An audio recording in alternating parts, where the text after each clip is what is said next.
right, welcome back to another session. We're going to be continuing today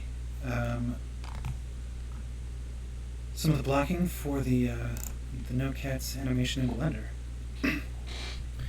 So let me get this opened up and we'll get started. Haven't touched the file. I have, though, made sure I've got the NVIDIA graphics on, and seems like we got rid of the lag issue we were having last time, so that's a good sign. Off to a good start. So I think what we'll do to get started is actually do some of the things that re-enable some of these things we had turned off last time, just because it was causing the PC to lag so much. And you can see now we've got those re-enabled, and still no lag, and I don't see the one.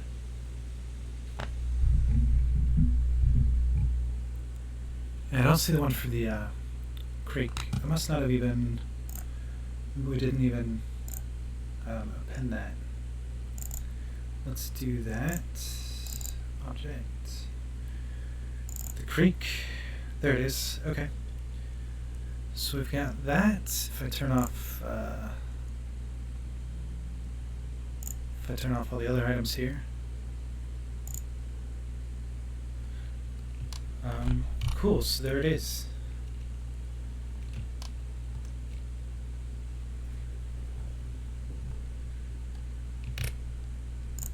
Just deselect this, or in edit mode that's on. Okay. Yeah, so that's that was the 2D scene we had for our layout. Gonna work on a few things today. Let me turn some of these back on. So we had blocked out some of these assets. We had like our 2D layout of the scene. We had built a few places. This is the interior of the store. And we've got a bunch of exteriors, and yeah, there's that one. And then one building we had separated out. We'll do some cleanup of those groups, I think. And the other thing we had done is, there's one more grease pencil object we don't have. Let me pull that over from the old file. So we should have, well, I don't know which one it is. Let's take a guess. Let's try grease pencil 01. And that's the right one. Good.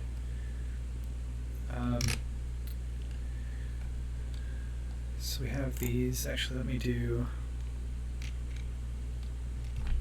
Yeah, if we look at just these. So this was, we had picked out a few scenes. These overlay with the other objects.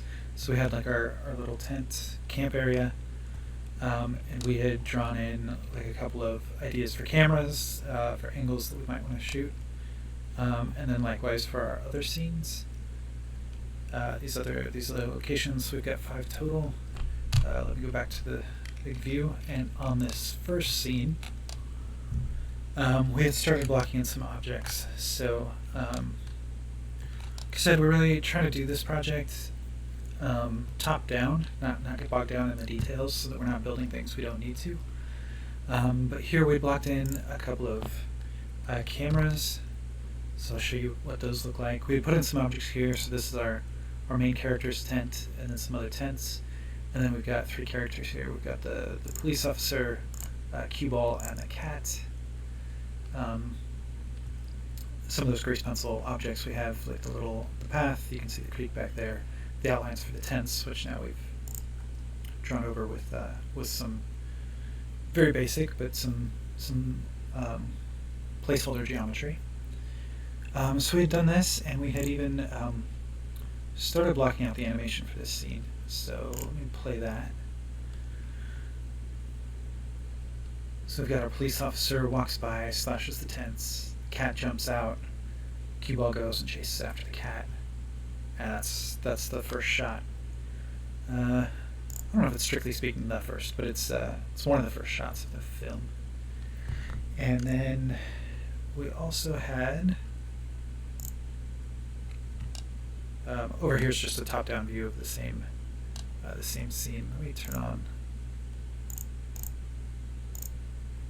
I could turn on color for this. I was trying to get color for the lines. Okay, well, I won't worry about that for now. But yeah, so we've got a second camera, so I can switch over to this, and this will be like the second shot, the shot that follows that, I think. If I go back and play the animation again. So there'd be this moment, we can cut to this, is a wider shot. So we get like the tail end of the cat running away and Keyball running after, and then this is also the shot for the drama with this tractor as it comes in and starts knocking down the tents. So that's what we did last time. And then I think today, let me stop this. A few things we want to accomplish today. Pull this out to where everybody's out. So I'd like to go back. I have the script here. I'd like to clean up the script a little bit, and then I'd like to come back here and do kind of the same level that we did here with the two cameras, sort of laying out our shots. Blocking out really roughly where the characters are going to be, how they're going to fit the action, where the cameras are going to be for that. I'd like to do that for the other areas. And now I wish I hadn't turned these buildings back on. Let me clip those back off for just a second.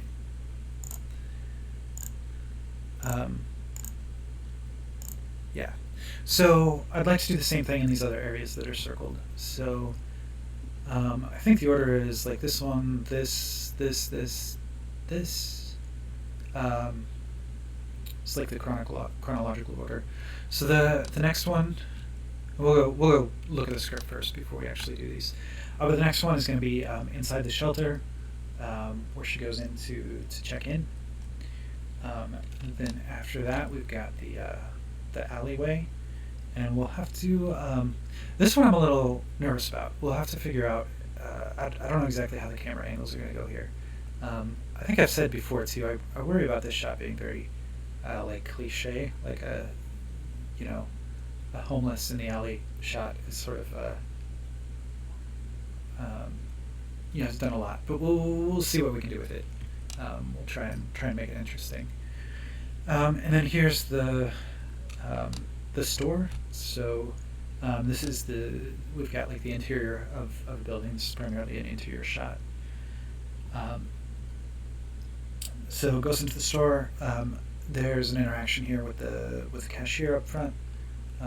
Probably some other characters in the store. I don't think there's any real interaction. There's no dialogue, at least for those characters. We'll keep it simple. Though we may see like a facial expression close up or something like that. Yeah, and then the final one is out here, where she, at the end sets up a new home, a new tent that she stays in. Although I think I mentioned last time, I ended up by the time I drew this one. For some reason, I do it at a completely different scale than anything else. Here you can see, like this tent that we had originally drawn, and then this one that's like 16 times as big. That's not accurate. So I think we'll clean this up, even just the sketch, to make sure it fits, because it makes sense to do that here while it's just a sketch and it's easy to change instead of actually we've put geometry to it or anything like that. So that's the plan. So I think first the script, then we'll probably come back and clean this up, because that should probably be done early, and then blocking some more of these scenes to the same level that this first one is. But let's go to the script, and that'll kind of remind you and me both about what the story is. I think the main thing I know I want to add is there are a couple of places here where I kind of put a placeholder for dialogue, but I didn't put in actual dialogue. I think it was just a little nervous about that. I don't know. It seems like I need to be in a different mind frame to do dialogue sometimes. So we were just trying to lay down most of the action, which we got. So very short film. You can see this is a very short script.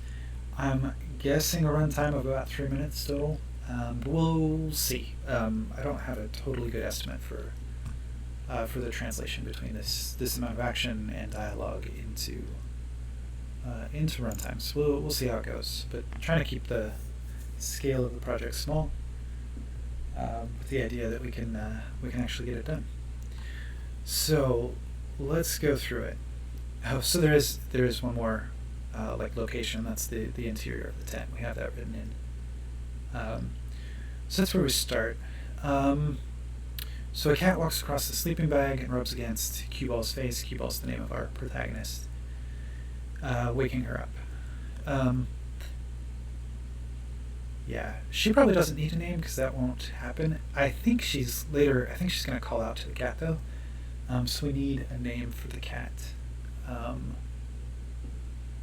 If you have any ideas, feel free to put those in the chat or the comments. We'll see if we can come up with a good name because I don't have a great name for a cat. Maybe after we model it, maybe we'll see what the cat looks like and then be able to come up with a good name. But definitely let me know if you have any good ideas. So yeah, in the tent, she gets woken up by the cat, and then we sort of fade into some background noise. There's the beeping of a truck backing. We'll say the tractor. And other like worker noise. So that kind of fades in, and we go from kind of a cute, peaceful scene inside the tent to slowly realizing that there's like some commotion happening outside. All right, next shot is the exterior of the tent, and this corresponds to that first camera that we looked at. So the police is walking by, the police slices the wall of the tent, and the cat jumps out. This actually starts slightly earlier. We see him slice 2 other tents.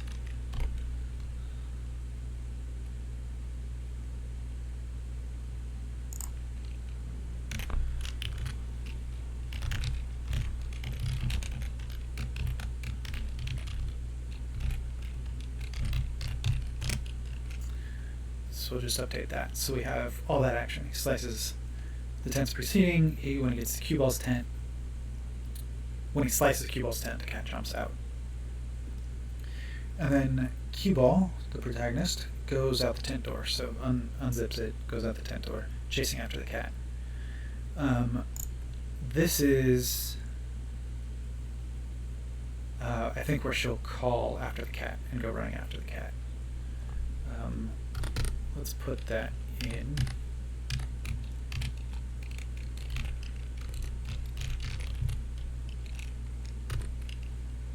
I don't just want to keep calling it cat. Let's put, I want to call it Mittens, just for the moment. Definitely a placeholder though. Feel free to come up with a new one. That's pretty like cliche for a cat name. Which might be good. I guess it sort of communicates that it's a cat, even just in the name, because I don't know of anything besides a cat that you would call Mittens.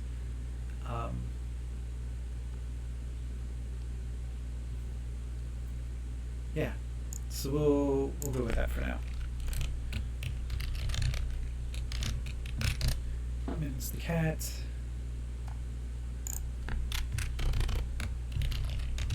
Just update that everywhere in the script so far. What does she call out? Does she just call out his name? Mittens, come back. Maybe. And then we kind of jump here. So police tells her she has 3 minutes to pack up and get out. This does need to happen, but there's kind of no transition here. So she chases after the cat.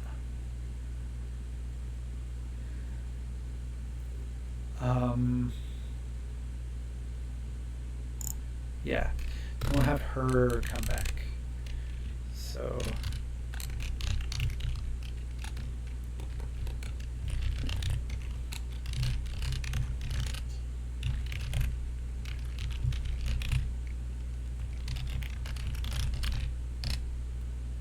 okay, so Mittens outruns her.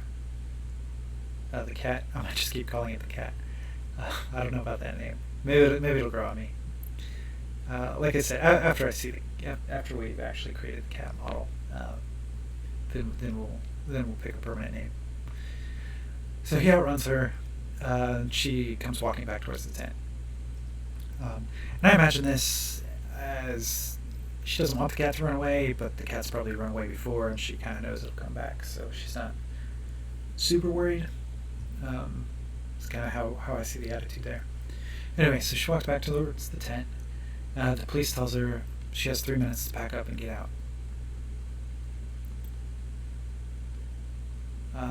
So then, yeah, I forgot I had this in here. Cue Ball looks around one more time for the cat. Yeah, I think we'll let that stay. So Cue Ball looks around one more time for the cat, then goes back into the tent, grabs a few items: money, card, jacket. That'll work. And then the front loader is tearing down tents. This, we'll decide exactly how much of this we want to show. But we definitely will indicate that action is happening.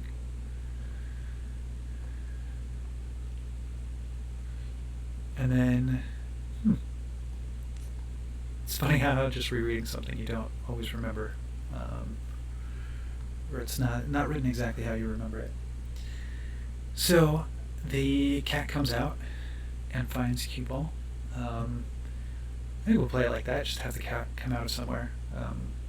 Like as soon as it wasn't being chased anymore, it stopped running, and then while she was in getting these things, it found its way back over near the tent, and then pops out from some corner or something, finds Cue Ball. Let's say that here is where she picks the cat up.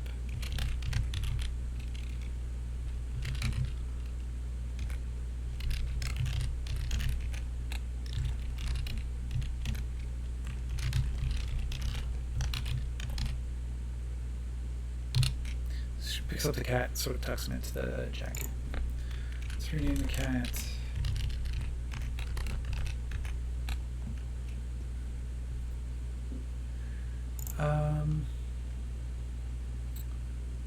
Debating this. Should we have her tuck it into the jacket? We'll just say picks up. We'll decide on that one later. Cue Ball asks the police what she's supposed to do, where can she stay. This is another one where for some reason I didn't write the actual dialogue, even though that's what this definitely is. I guess I did that here too.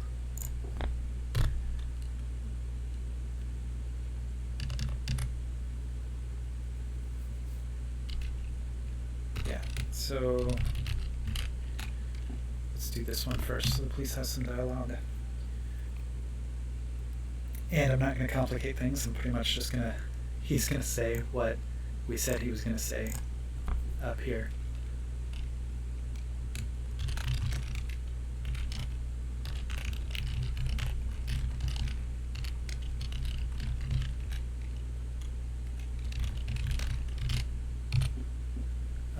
Simple as that, right? Let me just format that.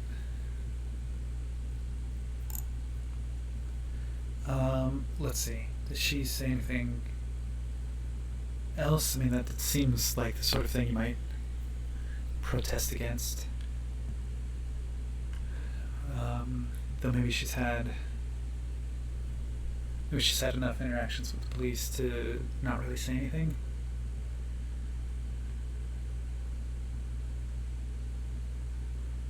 Actually, this plays okay with the action. The next action, so it's not just her going into the tent immediately, but she looks around for the cat.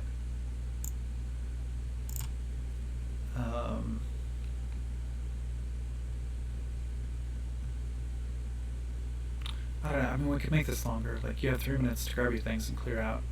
Do you understand? Okay. Maybe just as well with less, though. I mean, because the rest of that wouldn't really add anything. We'll see if we can make this work. Just with this, we'll have to be clever about how we cut it, I think. Okay, so we're back down to here. Oh, no, not yet. I'm gonna change this. Yeah, because it's not an action anymore because we have the dialogue for it.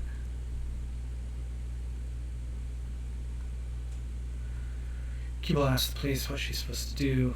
Where can she stay? Again, I'm not going to overthink this.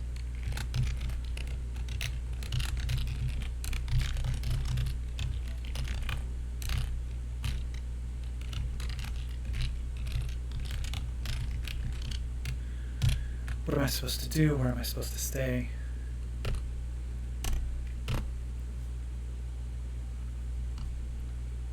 I'm going to change this to where are we supposed to stay? Just like a subtle indication of the way she's thinking about the cat, and she should be, yeah, she's holding the cat at this point. So that'll work. And this is another one, we wrote this in without specific dialogue. But the police recommends a homeless shelter nearby.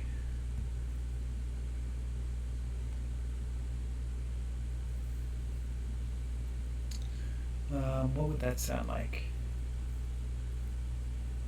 Probably just give the location, like.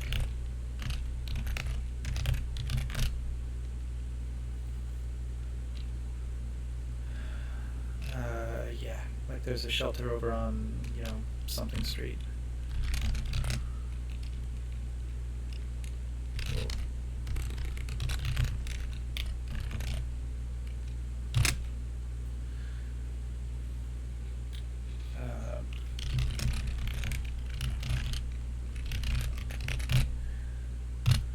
Yeah. I don't love this line, but it gets the job done. There's a shelter over on Pine Street. You can see if they have space. Yeah, don't love it, but it gets the job done. So that's what we have for now. And again, that's that. Okay, so that's that, and this wraps up what happens in this first little area. And then I actually think this is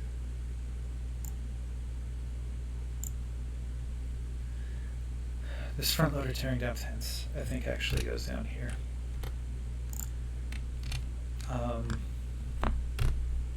There was maybe something to be said for having it up here where it's not tearing down her tent yet, but I don't know. I kind of feel like that's more realistic. Like the police was coming through to clear all the people out before they started, tearing things down and cleaning up.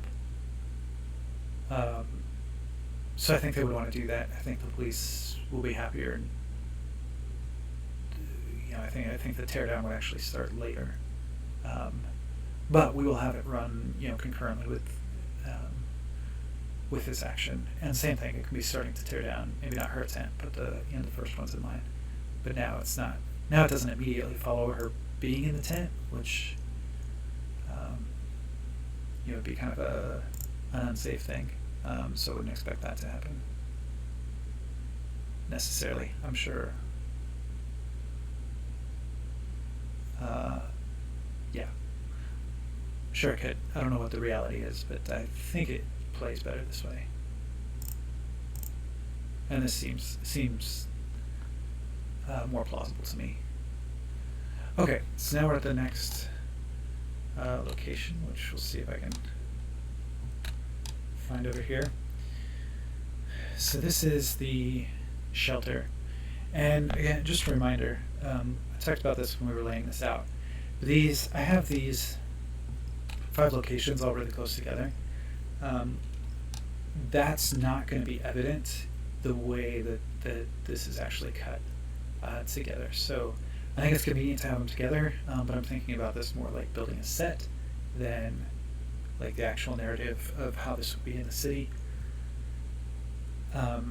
So because this will just be a jump. We'll be over here at this area, and then we'll be over here, and you won't have any indication that this is right behind the same building.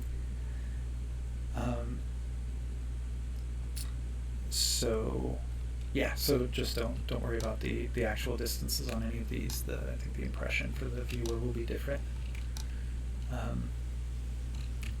Yeah, so we've got this space, and the way I had drawn that camera in was we're in here. There's like a registration desk. She gets to the front of the line here, and then they have this interaction with the volunteer at the desk and her here. The cue ball and mittens. Okay, so here we are. Interior of the shelter. It's daytime. Cue ball stands in line for registration. Cat, who is now temporarily at least mittens. Cue ball stands in line for registration. Mittens is tucked into her jacket. Gets to the front of the line, as in told, and is told. Alright, and this I want to change up a little bit. Like, this is too aggressive at the start. Which when I was thinking about it the other day, that's what I wanted. But now I think the receptionist role, because the receptionist is going to be, someone who's a volunteer, someone who's like willingly working with the homeless at the shelter. So I think I want to play the receptionist more as somebody who wants to help, but like feels an obligation that they can't. Where some people are more, like the police and the shop clerk are a little more like happy to not be helpful. Where the receptionist, I think, really regrets it, but it's still, is not helpful. Like the kind of show a different flavor where the feeling is different, but the result is the same. So instead of no cats exclamation point, it'll be something more like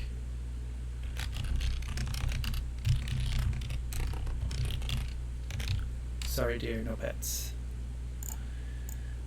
Cue ball will say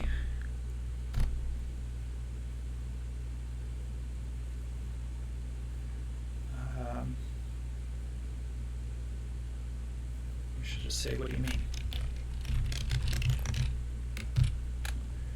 And the receptionist will say if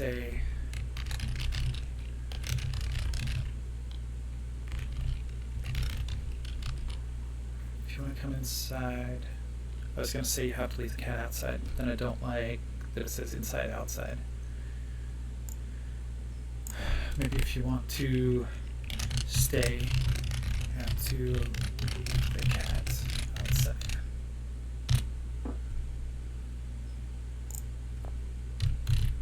You'll have to leave the cat outside.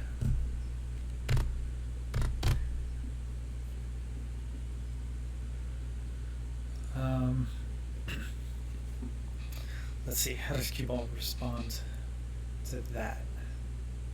Sorry, dear, no pets. What do you mean? If you want to stay, you'll have to leave the cat outside.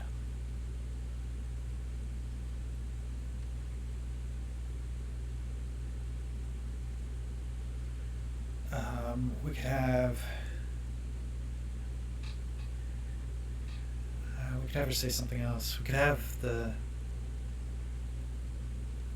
maybe cue ball doesn't say anything. We'll just give it like a second here, and then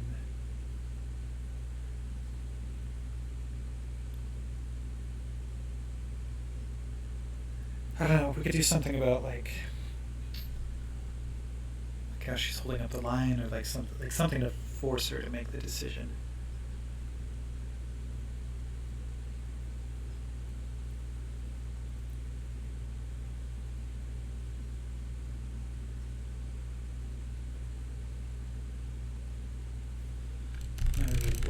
Maybe we'll have Keyball say something.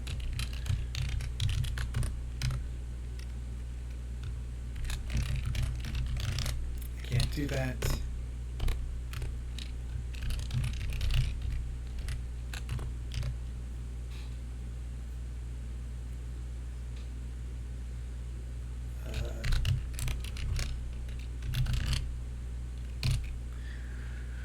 The receptionist can say, "I'm sorry. I've written that, but now I'm still thinking about how to play that." Like, we could have Keyball say, "I can't do that," and start walking out. And the receptionist says, "I'm sorry," as she's walking away. Or we could have Keyball say, "I can't do that," but she's still standing there, like she's trying to think of something or hoping the receptionist will say something else. But then she says, "I'm sorry," which doesn't seem to quite fit if we play the action that way.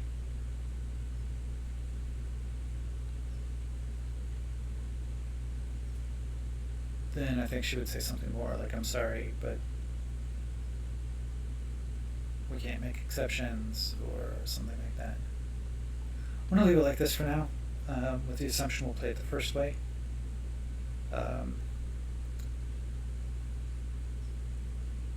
Where again, Keyball just kind of sees the situation as being hopeless or futile, that she knows she's not going to change this person's mind, so she just starts walking away. And then you get the "I'm sorry" from the receptionist. That plays pretty nicely, and it contrasts with the other characters, the police and the clerk. Okay, yeah, we'll leave it like that. So Keyball leaves on the verge of tears.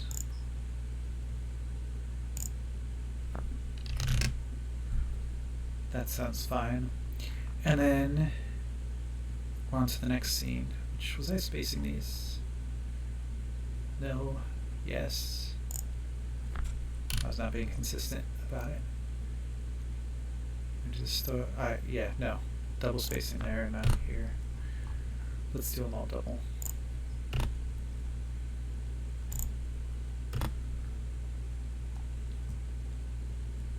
Makes it a little easier in this font.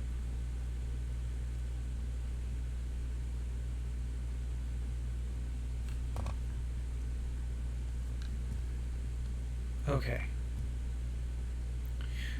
So the next scene, which on the map is here, though again the same thing. It won't be apparent that these are so close together, and we'll change if we have to. We'll change it. Like if for some reason, if we end up with some like unique feature here that makes it clear, then I wouldn't put a camera the way I have this one lined up, where we're like saying the same unique feature. Then we could, because there's no reason. We could just, it's digital. We could just grab this whole alley and put it somewhere else, or change the model here of the storefront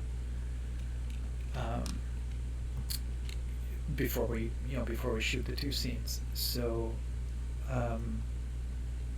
this won't seem like it's close. It'll seem like she's traveled a few blocks or something within the city. And now we're to the evening. Which this is interesting. I was thinking about this a little bit. The change in lighting that we're going to have to do. We've got morning scenes. We've got day scenes. We've got interior, exterior, and then this is an evening scene. So we'll have to do different lighting for that. Have to make sure that this scene works well with the evening or nighttime lighting. I don't see it as being a problem though, but we'll have to keep that in mind. That'll be kind of an interesting challenge, something I've not really done before. So, Keyball walks into the alley, evaluates the space, and sits down out of view of the street, exhausted. Cubewell Pets. Mittens. Who seems happy. And then making a sign, panhandling. I think I'm just going to get rid of this. I wasn't sure about it when I wrote it in there. Like you can see I had it in the little double brackets, like I wanted to reconsider. It's another thing to build, like it's another set piece, because I was going to have her like grab the pen from the ATM. I think for some reason in my mind I just wanted to build an ATM. I don't really know why. Like I said, I get these ideas, I get this like idea for a story like this, and I get the idea, I write the script, I plot out the thing. I'm really trying to approach this like top down, only do the pieces that really need to be done. But I have a tendency, if I'm not real careful about it, to grab onto things like that. I'd be like, oh, this is a really cool idea, like a day in the life of a homeless person, and kind of the ups and downs of like a really tough day. But then I'll latch onto some idea like this ATM machine, and I'll be like, oh, I should start this project. When I need an ATM machine, I'll start modeling that, and then I'll spend hours and hours modeling an ATM machine or whatever it is in the project. Like I'll latch onto some detail of it and spend way too much time on that and not make progress on the project overall. So for that reason alone, I think it's a good idea to scratch it for now. Who knows? Maybe we'll come back and I can just drop an ATM in as like a background asset somewhere here. But for now, I think it's better to to look at the whole project. It didn't really move the story along. I think it's fine. We already had her. We've covered that she's going to go back for her money. We listed that somewhere when she goes back into the tent. So we've already indicated that exists. It's coming up. She's going to need to buy some things to kind of replace what was lost. But I think we're just not going to make. I don't think it adds a lot to make that an additional like struggle that we need to show. It's one of the things I think that'll be more assumed already, that that getting money is difficult for a homeless person. I don't know that we need to show it explicitly. So that's my thinking there. We'll get rid of it. So this will just be it's a real short shot, but I think it does establish the character some more. I feel like this is going to be really the low point. Like if she was, getting through the interaction with the police, got through the interaction with the receptionist at the homeless shelter, but now this is the part where she really has to face the reality of she doesn't have a place to stay for the night. Her reality's been disrupted, and then that's kind of countered with the cat, who seems happy. As long as they're together, the cat's fine. So that's here, but she's really low. We're going to try and show that. So that's that scene, and that's this alley area. And then next, interesting. I thought I had something in here about her waking up. But again, that's probably just as well. Probably don't need it. Okay, so next area is here at the store. And this is, I'm imagining this as like a hardware store. I was one time, went to a hardware store, I think it was in San Francisco. And it was interesting because real estate's definitely a premium in a city like that. So to have a hardware store, it was like they had a storefront, and you could go in and they had some things there, but then they had it was like a set of stairs up, and then you walked across this hallway to another building, and then you could go down the stairs. They had upstairs, downstairs in that second building. That was also the hardware store. So it was, what they carried, it was just traditional hardware store with all the things, like a small hardware store. it was just interesting the way it was split. So kind of reminding myself of that with this. So I've got like there's a real small area here with hardware and whatever, but it's not everything that's in the store. There's this like staircase up that goes up, probably not as elaborate as the store I'm remembering, but a staircase up to a second story of more merchandise. But I think that's realistic for the the urban type setting that we've got here. So yeah, we've got this set. Let's read through the interaction here, and this is another one where we might add some dialogue. So interior store, morning. Keeble gets stares from store clerk and customers. She goes down aisles, picks up a flashlight, tent, food, and a battery. I might just scratch the food. I was imagining this more like I don't know, a different kind of store before, not a hardware store. Just like food was in there, I think we'll make that separate. These things all, I was going to say they all come up in the story, but that's not totally true. But we'll see what happens. But these are all items that I thought of ways they could come up in the next scenes at least, whether they actually do. So she goes into the store, picks up these 3 items. She checks out, which is the thing that might have dialogue, of course, because this involves a clerk.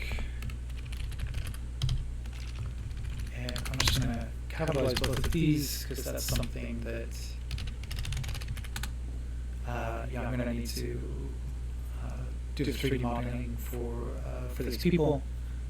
So that'll just help me pick that up when I'm making a to-do list of things to do. She goes down the aisles. I wonder, the clerk definitely says something when she walks in. Of a variety of things, from welcome, or like more harsh, like you better be buying something, or she could just get a stare, just get no greeting at all. We could have the clerk greet somebody else who walks in, and then not greet her.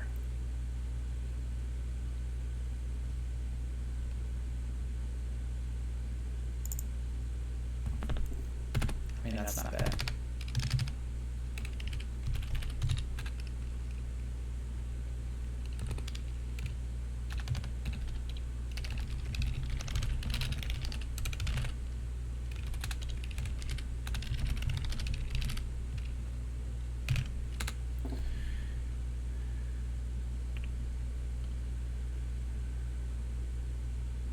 I'm going to switch these around to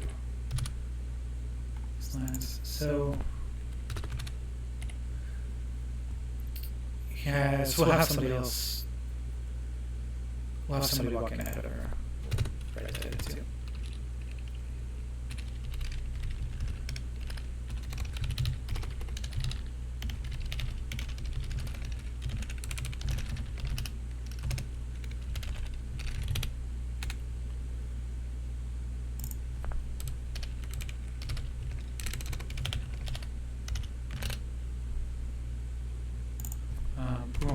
He's not that cheery, but he will say good morning to that person, and then Keeble gets stares from the store clerk and customers. She goes down aisles, picks up a battery, picks up a flashlight, tent, and a battery.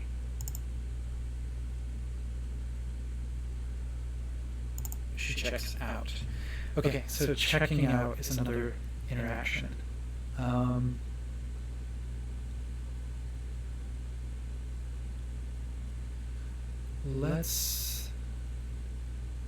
kind of like this. Like, I like the feel of this, of saying good morning and then ignoring her. Let's do that even after she's bought something.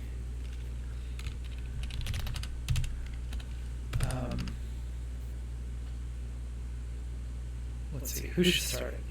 Should cue ball or should the clerk say something? Well, I typed it in like this. Let's try it like this. He'll just give an amount, and let's see, what is the price for a flashlight, a tent, and a battery? A tent, I mean, she's buying like a small, cheap tent. Let's call that like $35. It's probably not realistic in a city like this. We'll call it that. She's found like a really discount one somehow. So maybe like $35 for that. Like $3 for a flashlight, and like $2 for a battery. So like $40. Let's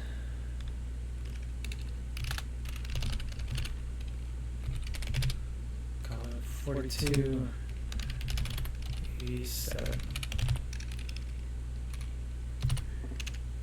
And that's it. He just gives the total. That's all the clerk says. And the cue ball says, thank you.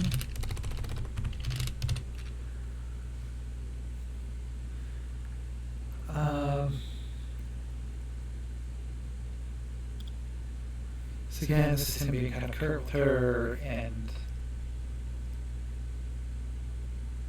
her sort of acting like she's used to that. Do we want to have her start out with anything else though? Like, should we have her put in the effort of being friendly? Should we have her say like hello or good morning?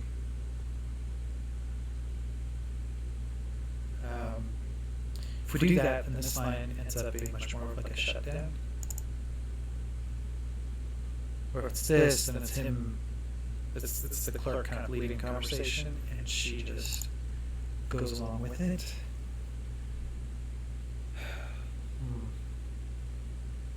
It's a tough call. It's not bad like this, and I already typed it out. Let's leave it like that for now, and then we'll, once we're building the scene, we can think about that. So thank you, and then she just leaves the store. So that's fine. I think that's implied here. So now she's bought the tent, which we're going to try and make it clear it's a tent. She's buying it so that it like transitions pretty smoothly. Oh, I need to fix this scale. Okay, so then she's in the new tent. So it's like an interior scene in the tent. Cue sets up the tent in a new location, replaces battery in the greeting card, listens to the recorded message from a family member, places the card into a pocket of the tent. I'm curious actually, like I like the scene, but these greeting cards, this is like one of those greeting cards that are kind of expensive. I'll even just play greeting cards expensive. It's one of those where you buy the card, you can record the message, and then the person listens to it. It's got a little built-in battery and speaker and all that stuff. I wonder what happens though when you replace the battery in those. I wonder if it erases the message. Kind of curious about that. I'm sure if we don't look it up and do it this way and we're wrong, then I'm sure people will let us know after they've watched it. Because I'm sure somebody knows that. I've just never tried it. But we're keeping it this way for now. We'll rework it if we have to. Okay, QL sets up the tent in a new location. That's interesting that I put that, because we're in the interior of the tent. What could she be doing? Because there's not much. Most of the setup of the tent happens on the outside of the tent. So there's not really a lot she would be doing here, except to be like setting things up inside. But she doesn't have anything really to be to set up inside.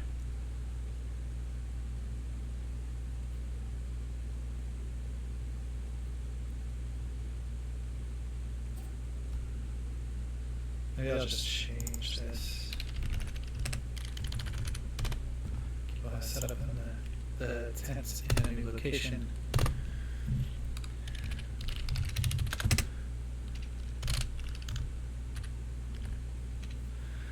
Well, replaces battery and greeting card, listens to the recorded message from a family member, and places the card into a pocket of the tent. Good enough. Shuts the cat, which is now called Mittens. When I was replacing all these, does it still say that Mittens is the cat? Yeah, Mittens the cat. Good. She pets the Mittens. She pets Mittens. And then this is like a sort of a direct continuation, as in like no real time has passed. Well, I guess so. Okay, we'll just look at it. Oh, I did that spacing wrong. Spacing goes here. Okay. Exterior of the new tent. Day. Cue ball is finishing setup of the new tent, putting on the rain fly, etc. That's a dangerous word, because what do I really mean? I don't think I mean anything. I think she is putting on the rain fly. That is what she's doing. And then this is, I kind of already have this in my mind. It's a long shot, like a telephoto shot with her outside the tent. You might be able to see the cat. She's putting a rain fly on the tent. It's like still setting up. The city's in the background, or some of the buildings at least. With like a little bit of open space, open field that we've got here, and we'll like roll credits or whatever we're going to do over that. So, yeah, that is that. I'm going to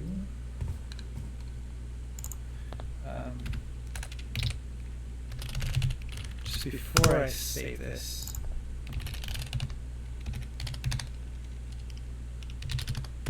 I want to make sure I have the other one checked in,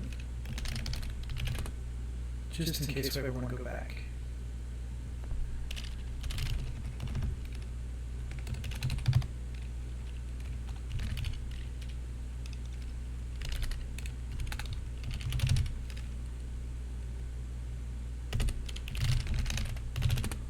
This will just take a second.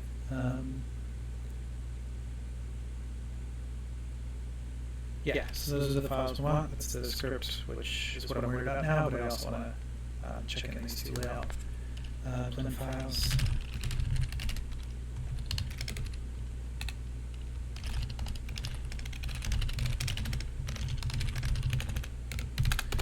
Got a nice message. Okay, so now we've got that. Okay, now that we have that, we can save this.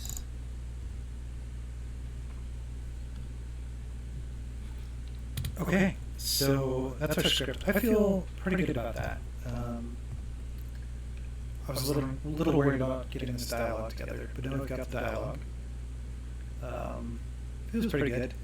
I'm gonna sleep on it, take another pass at it. I'm sure we'll look at it again before we actually go to record any of this. But I think it's good though. I think it'll work. It's functional. Okay, so let's go back to our scene here. And let's do a few things to start. So, like I said, we're trying to stay focused here. But let's do a little bit of cleanup. So I'm gonna go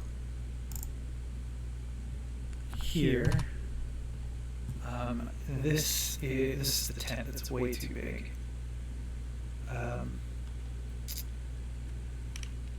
Let's see what this looks like. So, oops, I've got that going to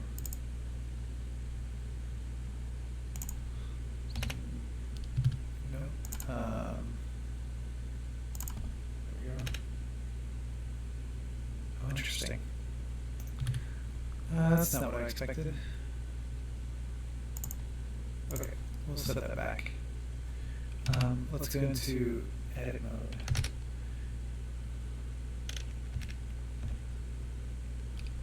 Oops, now that's also not what I wanted. Median point, that'll work. So we can scale this down. Is that what I want to do? Because I'd drawn this in with these buildings in mind, like these are going to be the background buildings. I think we will scale that down some. And then the tent, is that the whole tent? No, that's only like one line. Is that...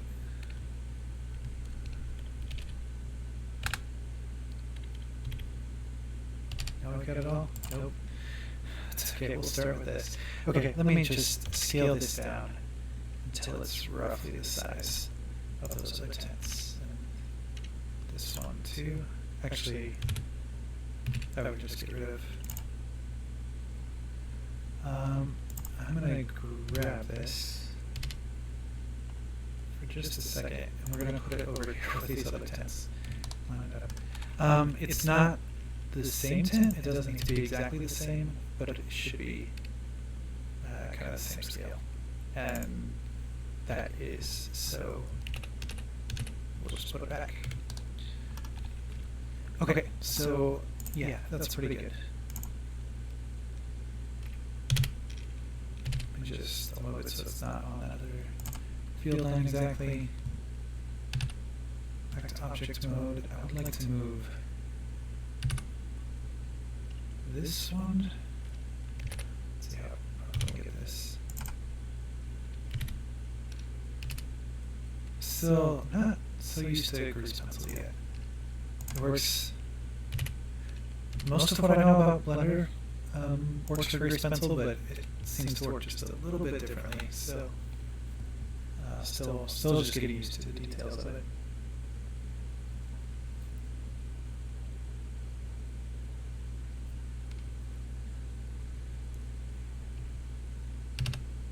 Okay. So that is that setup.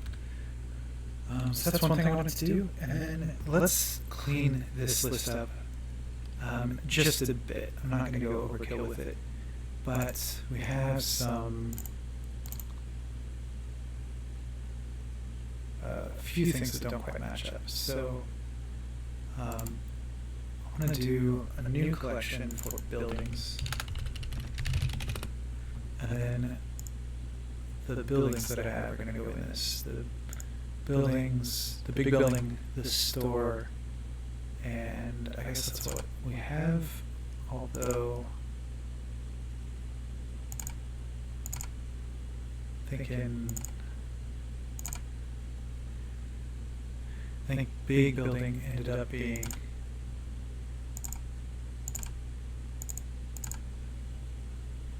what do we have turned off? Oh, it's exterior. This is the one. It's got a bunch of stuff it shouldn't have. This is supposed to be, this is just a store.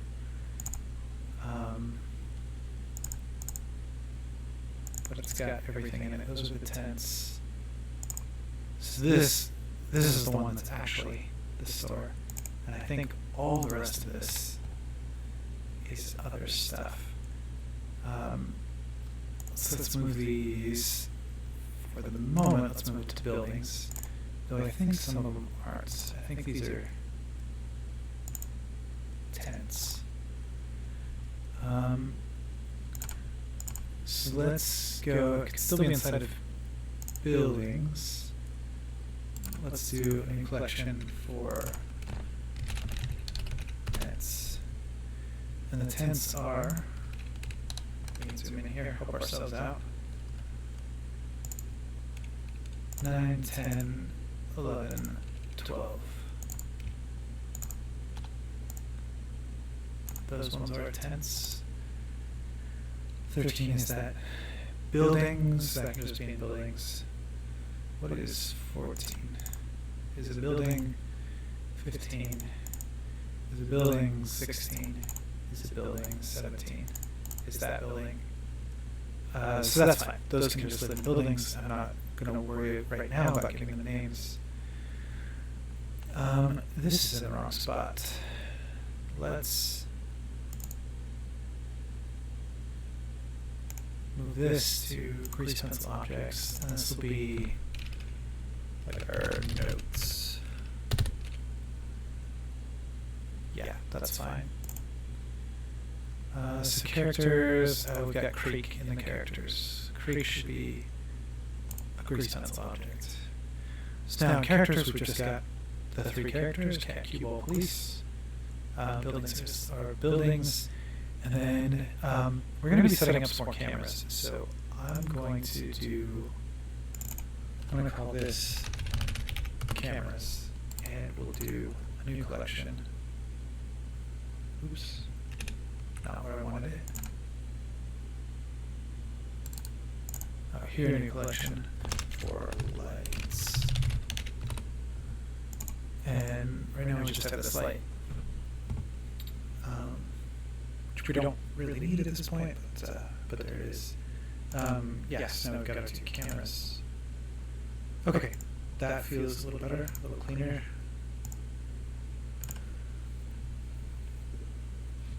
Alright, so now we want to start blocking out these scenes again. I am going to disable the building view for a moment, because we've still got our 2D outlines. But you know what I wonder? This is just me being curious, because we have we had turned on simplify for all of these. Because they were causing so much lag. I wonder now if we get rid of all the simplify modifiers, what happens. This is probably dangerous, because we don't really need to do that, but it's more curious. And it seems like we're still got plenty of performance, so that's fine. That's more what I expected. I didn't expect grease pencil objects to be very compute heavy, but for some reason it was really bogging us down the other day. But I think that's just the other day I was on my integrated graphics instead of the NVIDIA graphics card, and I think doing the stream puts quite a strain on the graphics card, and that was on the integrated graphics as well. So that was my mistake. Okay. So we're going to go back and forth between a few things here. I'm going to go, let's look at the script. We'll go top down. I am going to look at this first scene one more time, just because I kind of want to have it in mind so we can match it. So here we go. So interior, tent, morning. This we actually don't have. Maybe we should put it together. Let's do that. So I'll go back to this view. And let's go, if I script through the animation, this is my timeline. So on the first frame here, let's go to the proper first frame. So cue ball and the cat are in the tent. And I'm in edit mode for some reason. Let's go to object mode. I'm going to record this so it'll record as I make changes. Before we just dropped them in the tent, and it didn't really matter where, they just needed to be like inside the box, because that was all we were looking at. But now we'll put them here. So we'll have her head is sort of up at the end where she's sleeping. The cat is in here. Let's see, where's the cat? A while before the cat jumps out.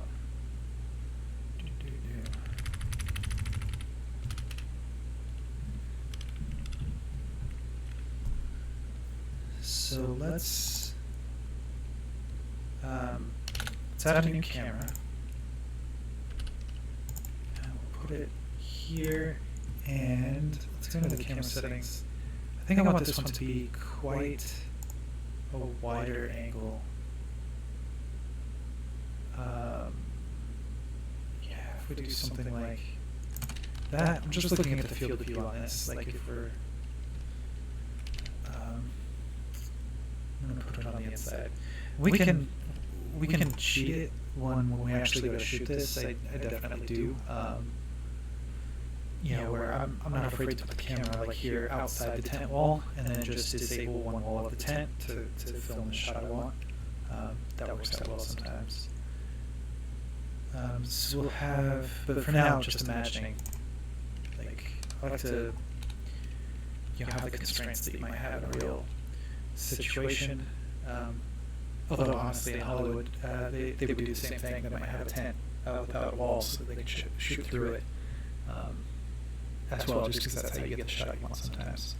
But for a second, let's imagine that we're not doing that. If we actually put a camera in here, we could make a pretty wide-angle camera, and this isn't bad. I mean, this is 24 millimeter, and this is coming up on like not quite 90 degrees.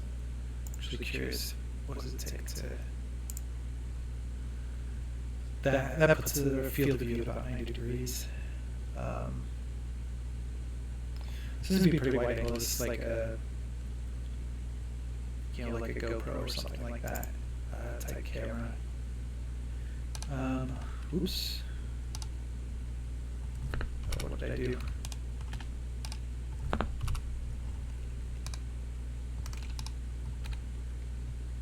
Let's just go to that. Oops. Now I'll go to this camera that we just put in. Okay, so let's, ooh, too much. Let's lower this camera down.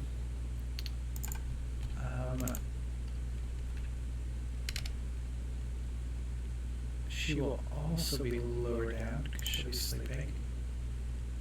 Thing here, the cat as well. He's not up in the air just yet.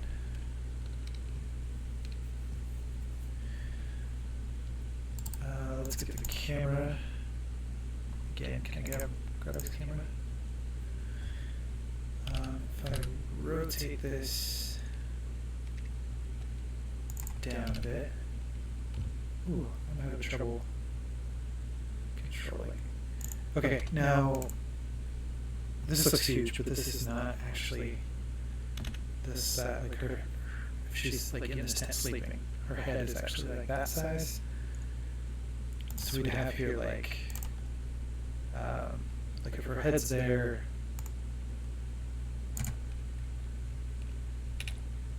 well, head's there, like body's somewhere like here. I don't know why that annotation's not staying. It's kind of interesting. Another thing I have to learn.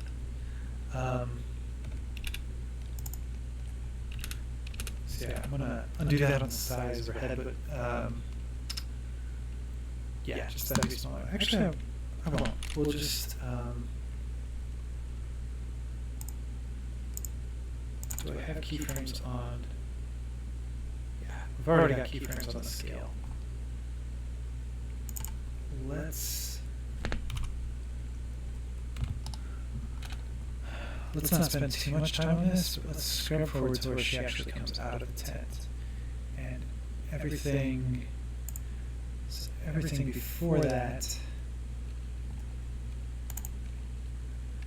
we'll get rid of the scale on cue ball.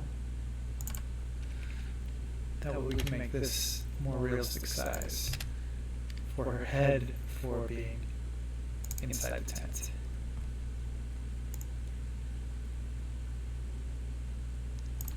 Put that one, I'm just going to add a keyframe there as well. And then the cat. Ooh, what doesn't the cat have any keyframes? Oh, just because I hadn't expanded them. So that's okay. So we'll just do. So again, these are not actually synchronized like these two scenes. Like they'll be seen first. But I think just for now I can use the same timeline for both of these. So, see, this has her moving. I don't need, none of this matters. Oh no, that's for the cat. None of this matters until here. So let me put this on frame 1.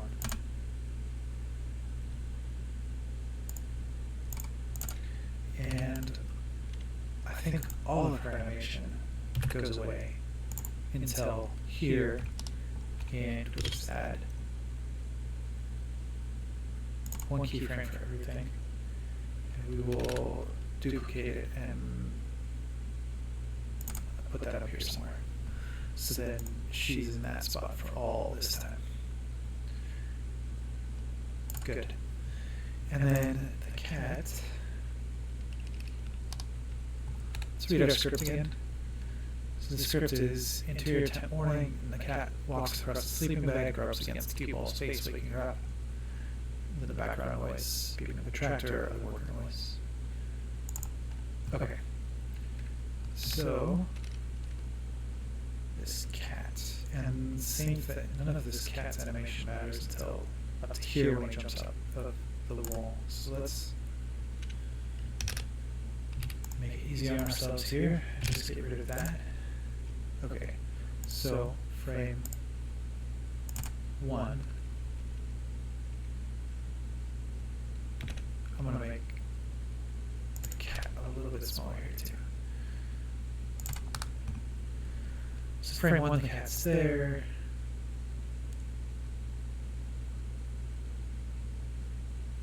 And then here, the cat's here, and then here, the cat's here. And it's like,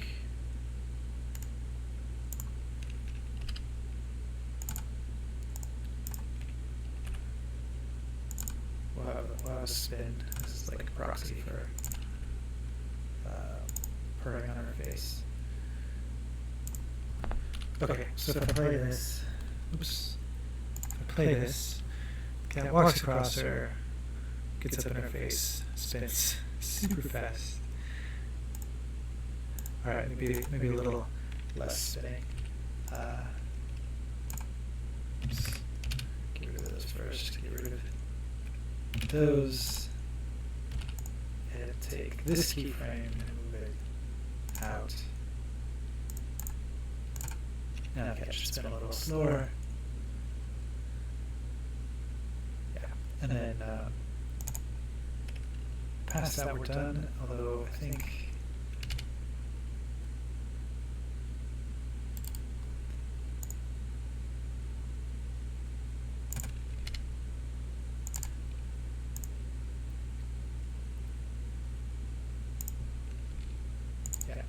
to there, and then here. Like I said, these don't need to be synchronized because these will be like 2 separate. They're like they are in the script. This will be 2 separate shots. We'll do this 2 separate renders.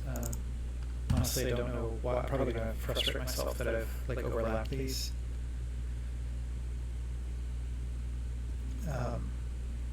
Because we have at the same time. Yeah, let's fix this. Because we have. So if I go, let me shrink this. If I go to the other camera,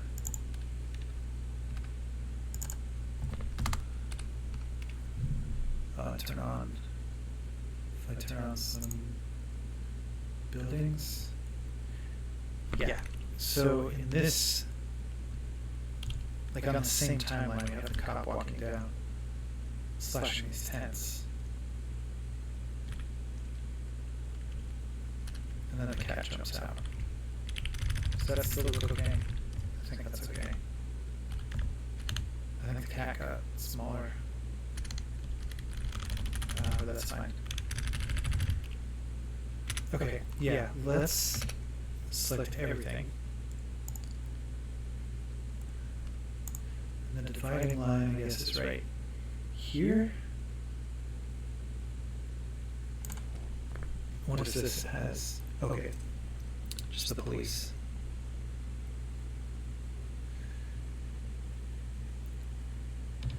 Yeah, so what what I want to do is grab everything that was the old animation, which is everything the police officer does, and everything the other characters do after this. And I'm going to move this all out so far that it starts after this intent animation ends. So just slide it.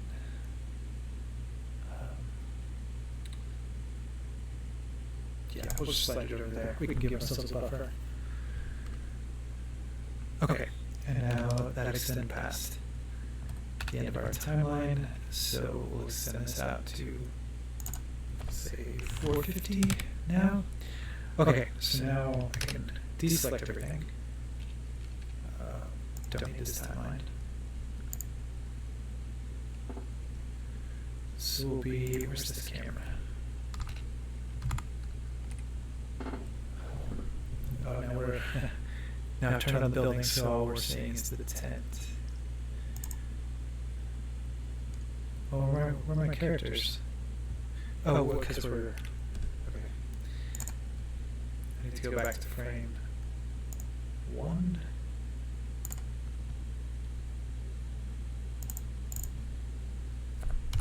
Yeah, where is everybody?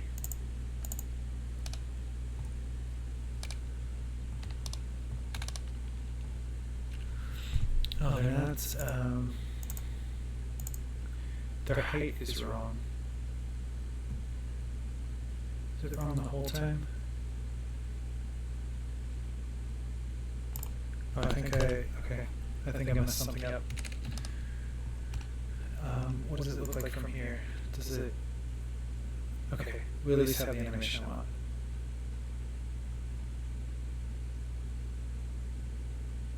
Police comes, the cat jumps. Okay.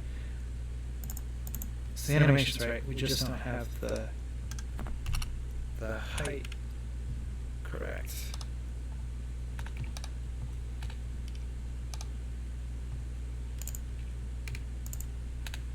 So for these two, let's try and fix this real quick. It's just the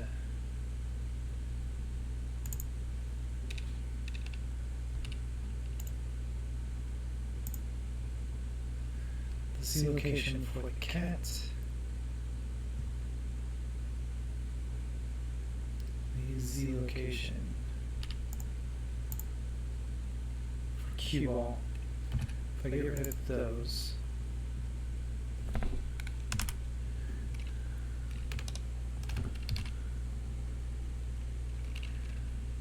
now I should be able to lower them down.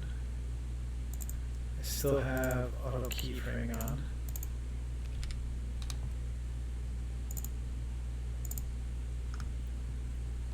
So they should get keyframed there, and then I'll go back up to, I think, like 122 head. Yeah.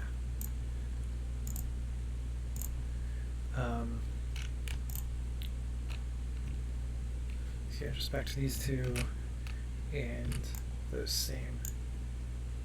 There might have been a better way to do this, but there are two Z locations. I'll just duplicate those and put them, we'll put them here where these other keyframes are.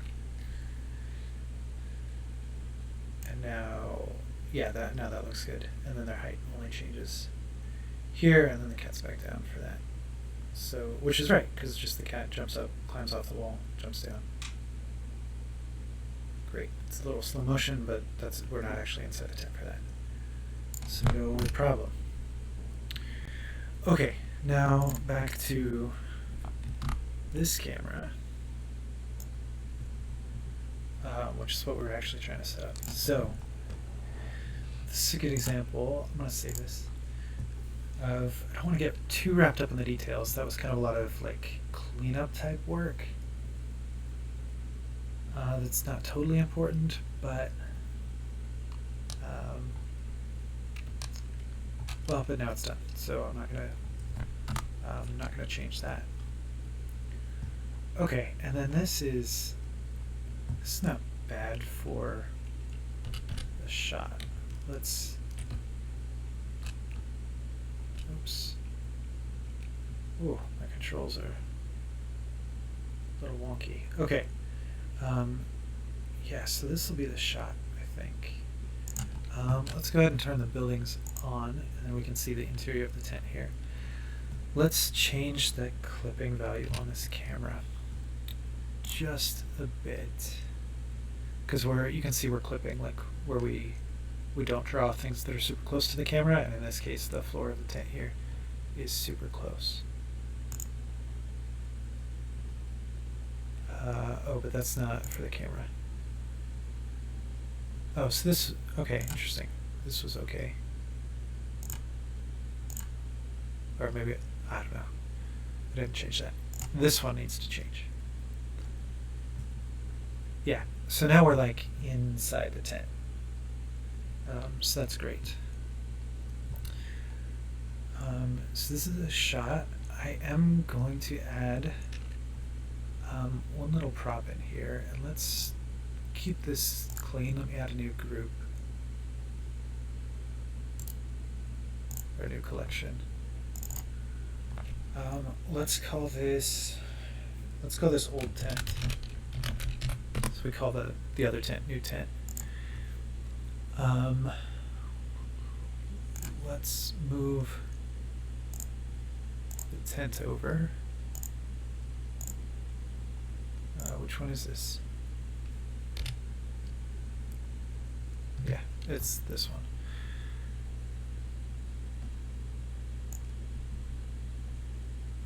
So cube 9 goes in old tent, and then I want to add a cube.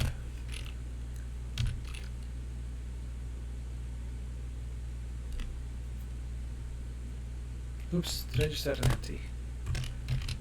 I want to add a mesh cube. And that added a huge one. There we go.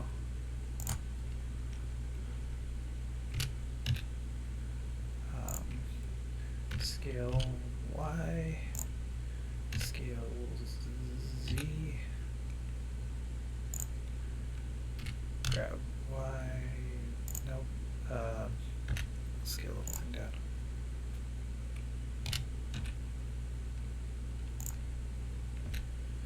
This is just like a little shelf she has in here.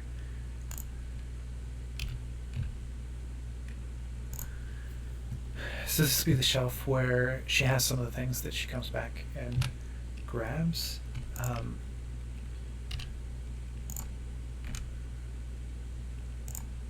So like that greeting card. Oh,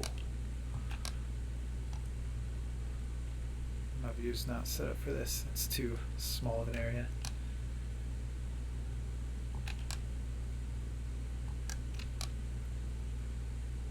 That's okay. Anyway, so this will just be a little shelf where she has those things that she takes off. So the greeting card, which is important, will be here. Her money might be in here, or might be hidden. Because I think we show her grabbing all those later. So that'll be in here, even during that first like establishing shot. Oops. I made some mistakes here. Pressed some wrong buttons. Okay, so that's that. I think that's it. Let's read the script, let's watch this, and then we'll move to the next one. Interior tent morning. Mittens the cat walks across the sleeping bag and rubs against Cue Ball's face, waking her up. Background noise, beeping of a tractor backing, other worker noise. Great, and here's what that looks like. I'm gonna stop it. I think this ends at 1:22. So this is what that looks like.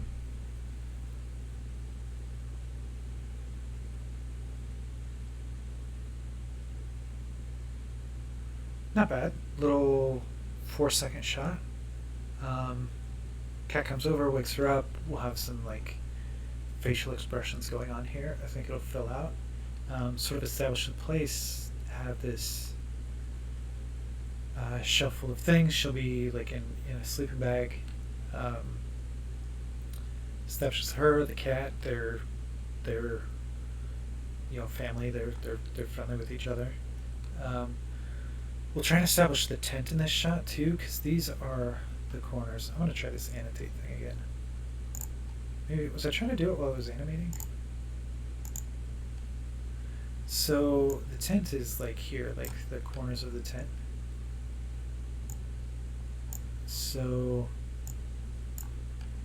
we'll try and establish, because this is just like a dome tent, so it'll have like the poles like here in each corner.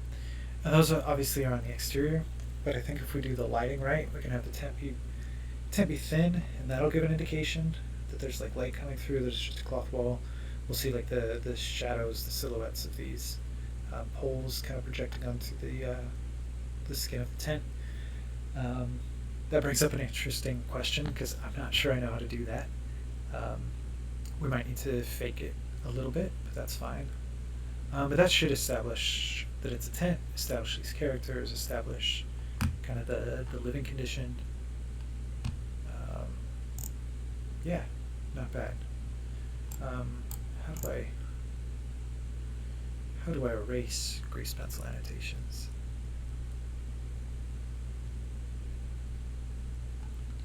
I said I was new to them. Because yeah, they're definitely. Oh, that's not bad. So they showed up on a plane in front of the camera where I was. Let me just back those out though. Cool. That's the shot. I can even sort of make it full screen for you.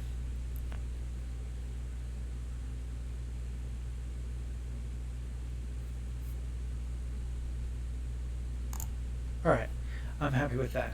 So that's the first shot. Let's save this file.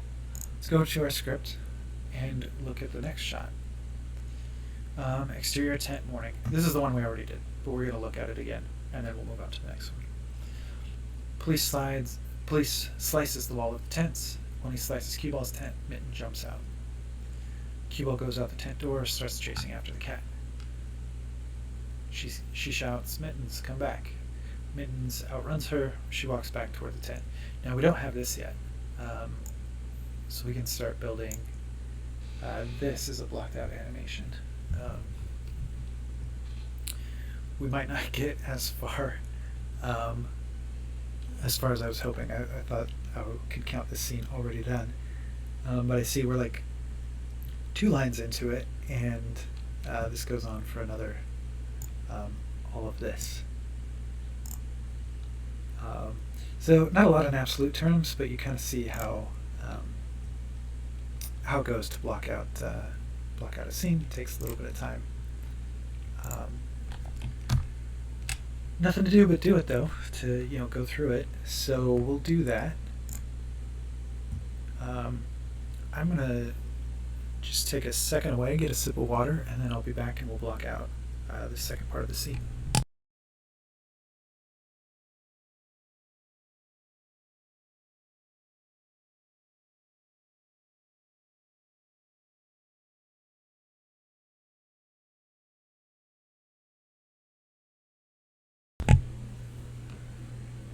Okay. So, we have these first 2 parts. Police slice the wall, Cue Ball goes out the door. I don't think there's anything to change for this piece of dialogue. As far as our blocking animation, she'll just shout that as she's doing that motion we already have. Mittens outruns her. She walks back toward the tent. I think we need to pick it up there, because I think we have this. I don't think we have this. So she walks back toward the tent. Let's go take a look at what we have, and then we'll start from here. She needs to walk back toward the tent, toward the police officer, and he'll have a line of dialogue. So we'll set up for that.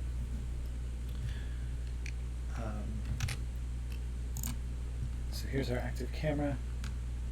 Let me switch back to the full view.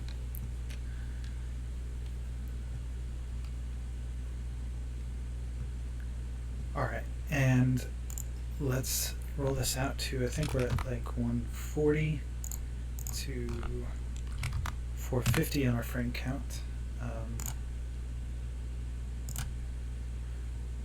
let's check that out. So, yeah. So police officer walks by, slashes the tents, gets the cue balls. The cat jumps out. She immediately jumps up, chases after the cat. She'll have her line of dialogue. And that's what we've got so far. So let's, here, I'm going to watch it again. Oops. I'm going to watch it again, and then I'll stop it where I want to make the change. This cat jumps out. She chases the cat. And right about here, just as she's going out of frame or about to go out of frame, that's where I'm thinking we cut to this other camera.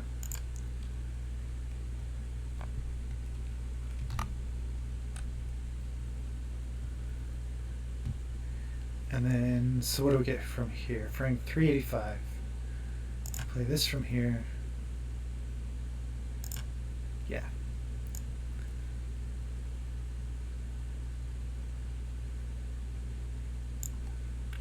So from 385. So let's see, this camera, if we use it as we have it, which I'm not sure that we want. This camera, I think I'm really happy with the placement of. This one I was also considering making a little wider angle, keeping sort of the same field of view, but pushing in with a wider field of view camera, so we get a little bit more in it. Let's experiment a little bit. Let's just see what that looks like. So this is the camera as it is now. I'm going to keep that one. We'll do another one.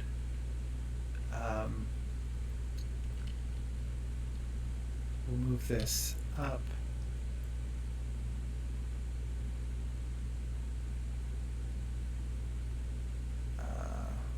Let's try moving it up quite a bit, and then we'll make it a bit wider. And what does that look like? So let's see. I wonder if I have. Can I show these side by side?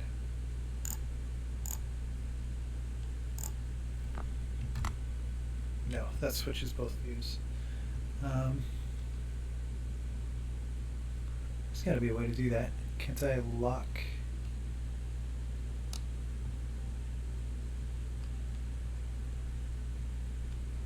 Pretty sure I can lock one of these views.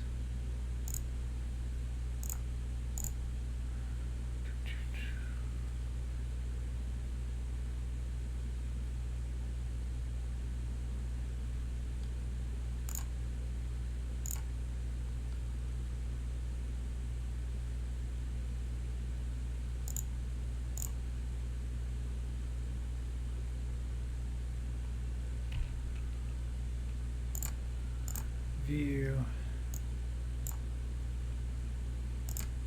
I can set a local camera. Oh, okay.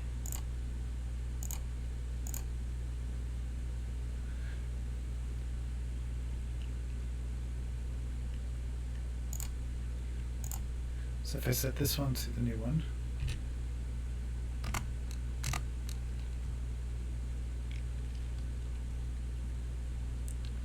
Alright, it's a little confusing because you can see both cameras.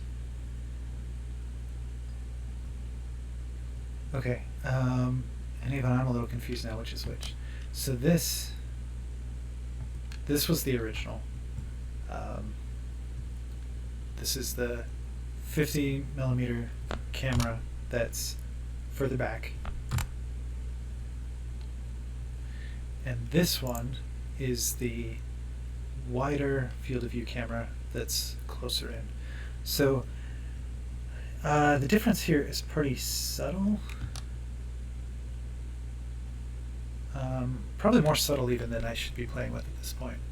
I guess the thing that I thought this would do is, you know, when the cat runs off, we can see more of that happening.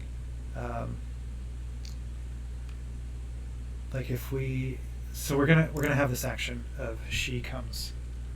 I'm gonna turn off auto keyframe just for a moment. So she's gonna come.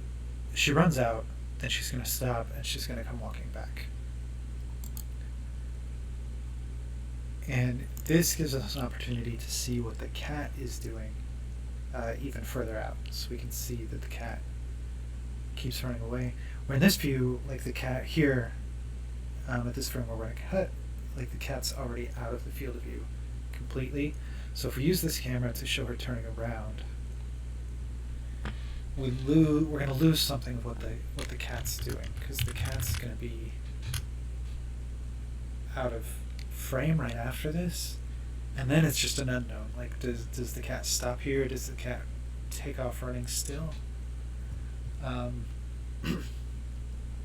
then I'm looking at this, and this excuse me, this does accomplish that in that we can see the cat, and we'll be able to see the cat for longer. Even we could even take the cat all the way here.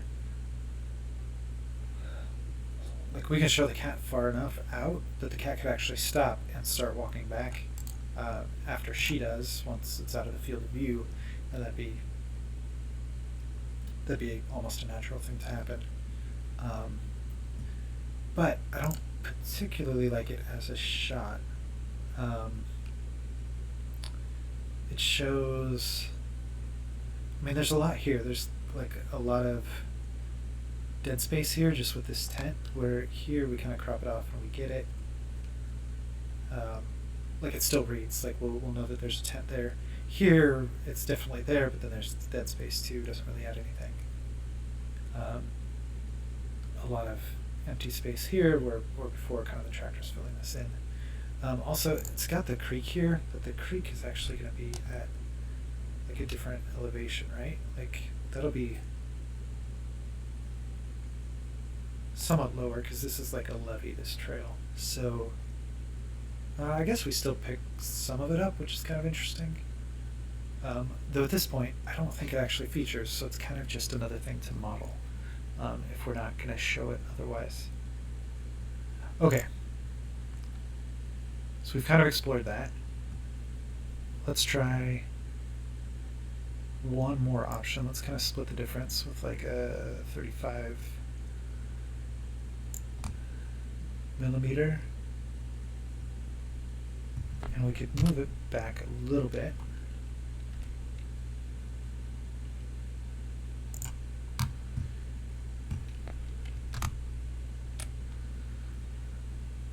So how do we feel about this, like splitting the difference? This is a little better on this side, and I mean, and we can move it too. So what if we kind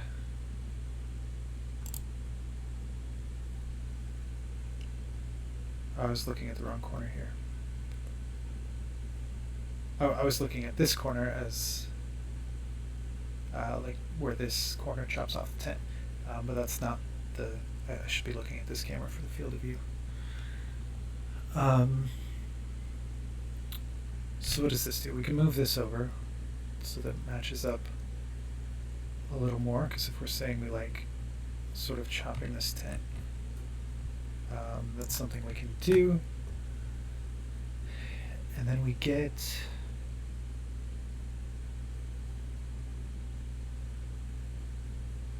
it's not bad. Then we get all the things that we said we wanted. I think I like the view on this tractor, like if this is moving like we said it would, which is more or less on this path. Like, that's all right. We can do more with the cat. We can have the cat still run down here to the end of the frame. We can, if the path curves, which we kind of indicate here, he could like follow the path and still end up in frame, but very far away, which is sort of effective. That just seems like a thing a cat would do, right? Like, run away, but like to where you could still see it. That's not bad. I'm gonna hold on to this camera. Oops, no. this camera. Where did it go? Where are my cameras? I think we're just going to hide it. I'm not going to get rid of it just yet. And then we'll assume that we're using this one because this is not bad. Neither one of them's bad. Okay, this is one of those details we don't really need to deal with yet, but I'm dealing with it anyway. Okay, and I somehow managed to put keyframes in here. Well, that's fine. It should just be location. Yeah, I don't think... Oh no, it does change things. Oops, and I messed it up because I wasn't keyframing.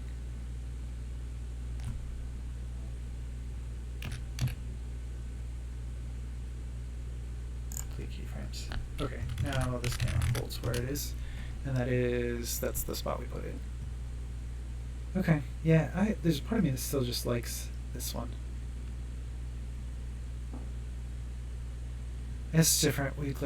Here we see the top of this building, the way it's laid out. But again, that's a detail. That's not that critical right now. Okay, so let's do the animation for cue ball. So what do we have? We already have keyframes here. What are these? Are they anything good? No. So this, I'm just double checking. Over here in this view, she comes out 380. Yeah, 385 is where we decide she gets as far as we need her to be. Okay, let me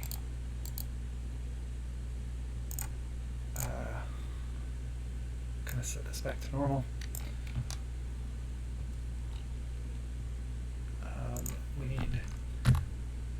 We want to be on this camera. Okay, I think everything's pretty normal now. Okay, so for cue ball's animation, we can get rid of everything after 385.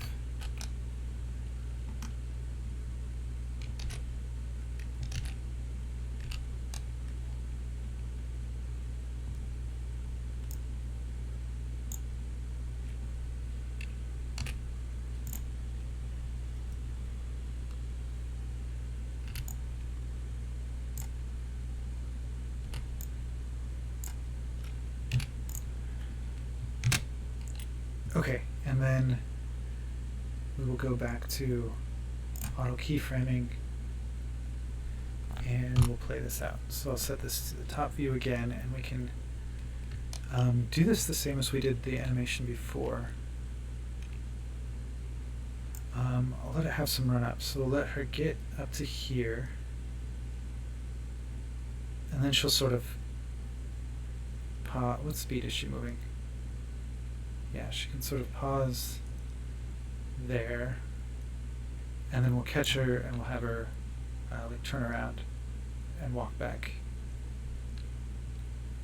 toward the cop, and the cop can like step toward her as well. What does his animation look like? Yeah, that's fine.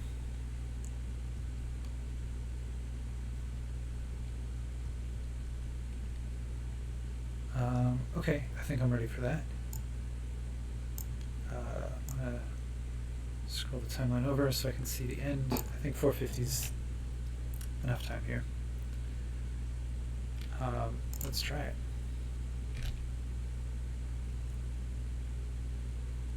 Oops, 450 was not enough.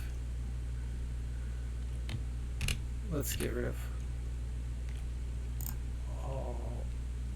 all of that.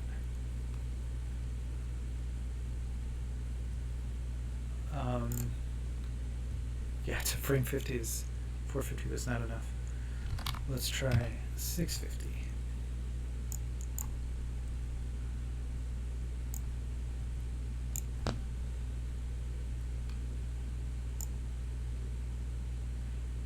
back it up all the way here to where she's getting out of the tent. I've got her selected, so I'll be ready for that. Take 2.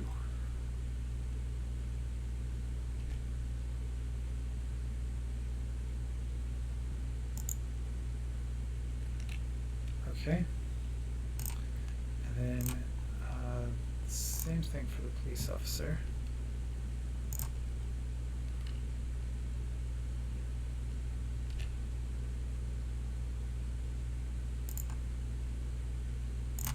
Great. Oh,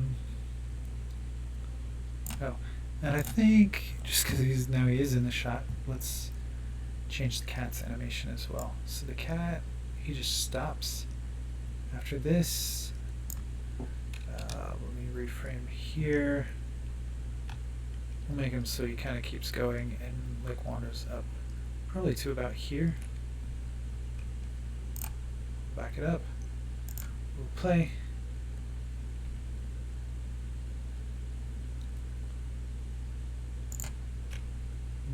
I didn't like that.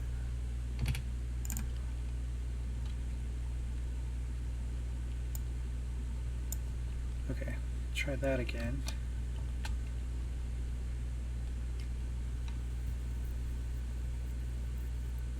Wonder if his is easier to do in this view, because that's really where I know where I want him to go. I'll try it here one more time. Oops, not yet.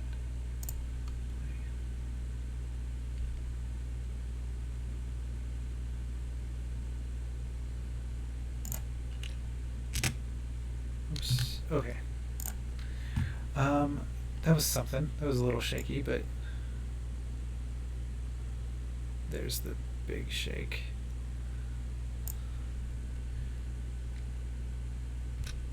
But I should just be able to, if I just take out several keyframes here and just let the interpolation do its thing in between, then it's, oops, no, that's the, where's the big shake? It's like there. Alright, try that again.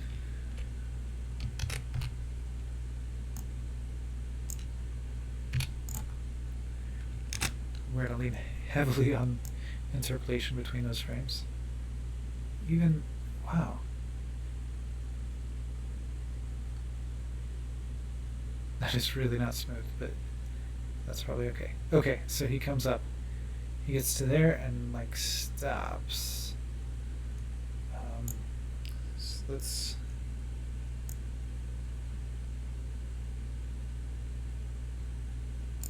he just keeps going, I guess. So we want to get rid of like several of those. So now he goes. Wow, he's jumping a lot. Then he stops. Yeah, we'll smooth this out a lot. Well, that's not bad. So he's still in frame, but he's gone quite a ways. Let me go back to these guys. They both stop their animation about frame 511. I think the cat should do the same.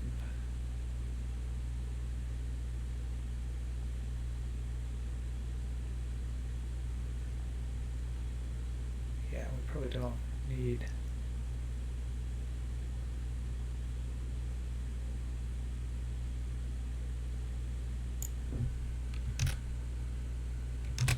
Yeah, we'll just get rid of what's after that. And I think I'm okay with that. Okay, so to 385, which is when we come to this camera.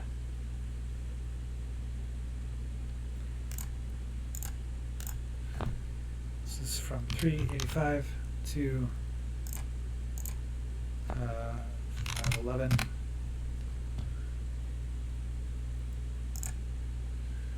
So we'll be in this view. We see the cat run off. She runs up to him, and then we switch cameras to this one,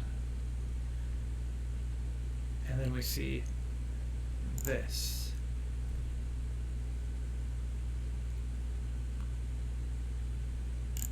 Okay. Do they get too close there?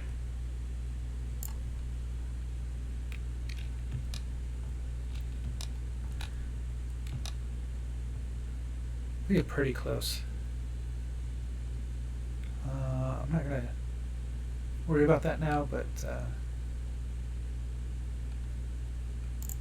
actually, if we just bring her, they look really close in this view. I think if I bring her, let me do it on the one that's already got the keyframe. If I bring her out, yeah, see that creates a lot more separation, apparent separation between them here, which is more. That's more what I want.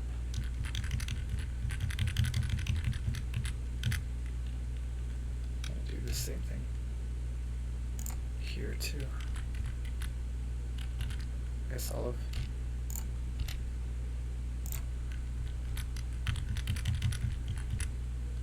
these have it. If I just delete from about here to there, that should do it.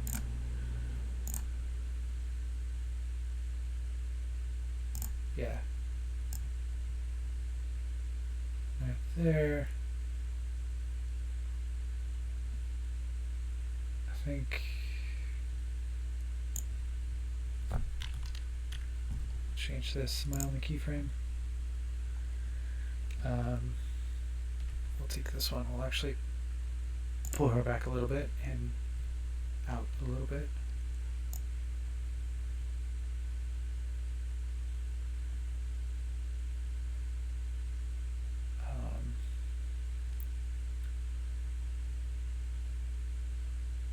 I think I can get rid of those couple of keyframes too.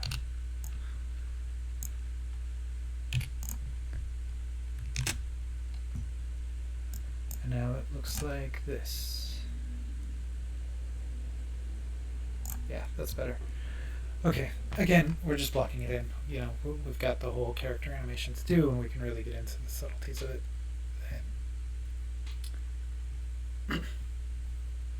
So this is fine. Okay, well that got us a little farther. So that sets us up for this. She runs back toward the tent. She gets up to the police officer. He's kind of stepping towards her. You have 3 minutes to grab your things and clear out. Cue ball looks around one more time for the cat. Then goes back into the tent, grabs a few items, money, card, and a jacket.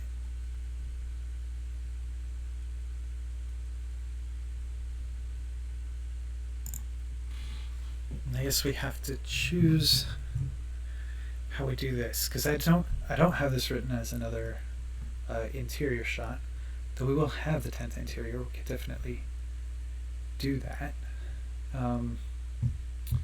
Be kind of cool.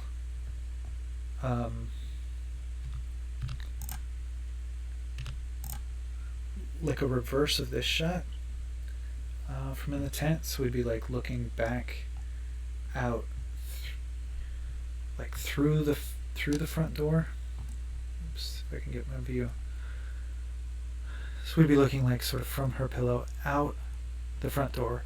We could frame it so that we could like see the tear and see what's on the shelf. We do it another like really wide angle shot, maybe even wider than this one was. So we could see all of that. I'd see her grab stuff off the shelf, just a couple things, and then come back out. Or we could do it from the exterior. Either from the same camera or move to another camera and see her like go into the tent. She go less going into the tent and more reaching into the tent, grabbing these things, and immediately being back out again.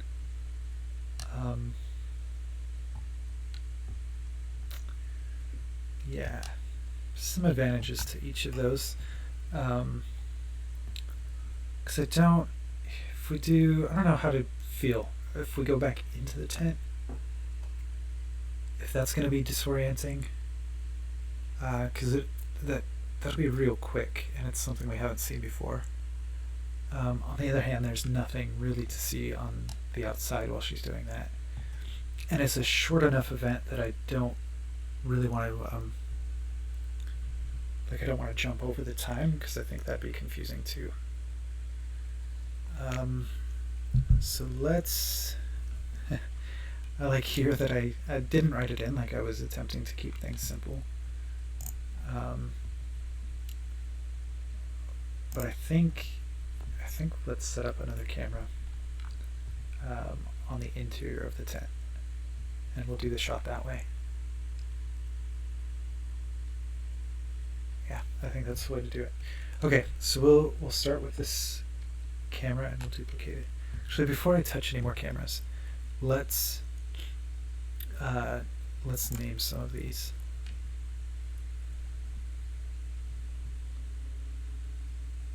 So and I don't have a good naming convention for cameras so far. Let's call this. Do I want to name them like for the action or just for the view? Like, let's just name them for the view.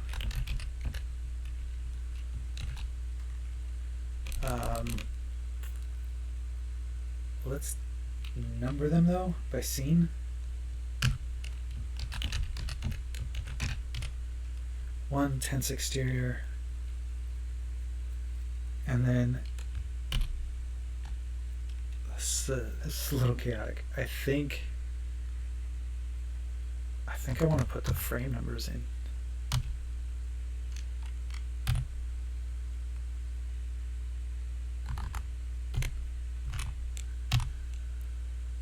Was 185? No, it was 385. Oh, but not all the way from 1, right? This first camera. Okay. This is scene 1, tense exterior. And this is from frame 1 to 122, if I remember. We'll go back and check these. And this one was from 122 to 385. This camera is 1 tense exterior. I should come up with a better camera naming convention, but we'll use this for now. It's 511, I think it was.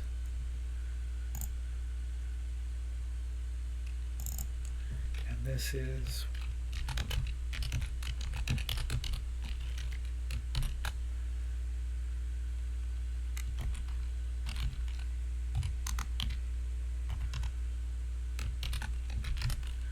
that's our like alternate hidden camera.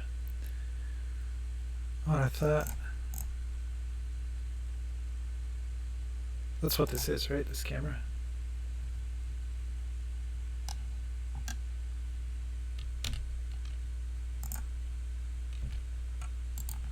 That was kind of weird. Yeah. Okay. So yeah, that we'll keep that hidden. I was kind of expecting that to like alphabetize.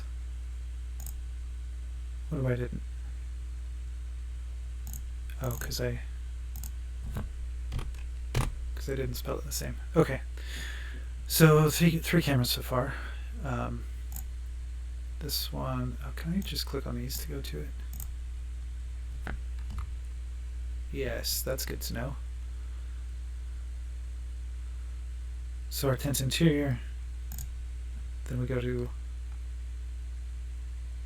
this tent exterior. I should guess I can call this one tent interior.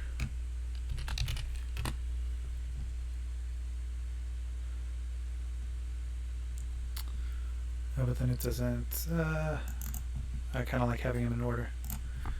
Maybe we'll just call them tents.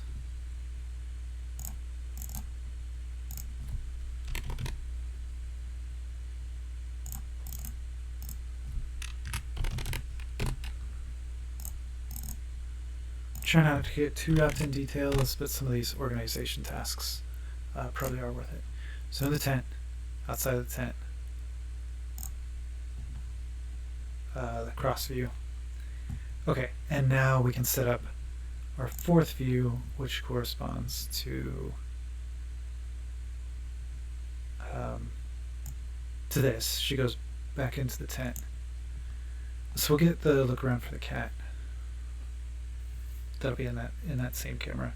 We're gonna have to fine tune the timing anyway, so for now I'm just gonna count on we can fit that in to the frame count we have.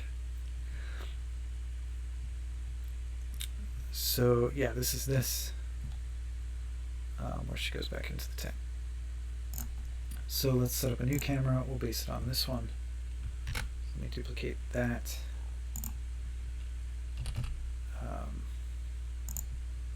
Sort of roll it around here. Oops.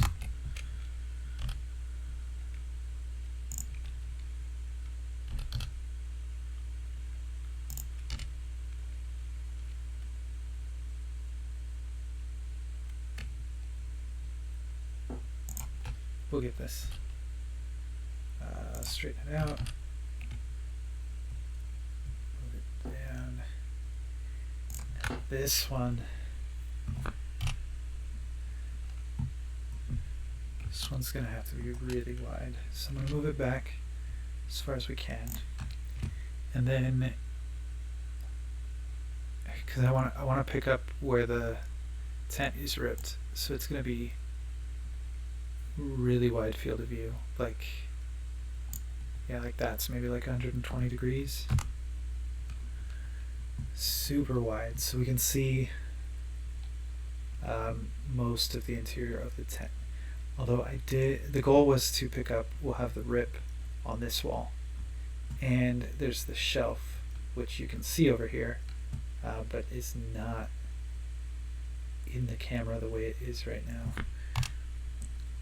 Let's go back to this. I'm going to go to wireframe for a second.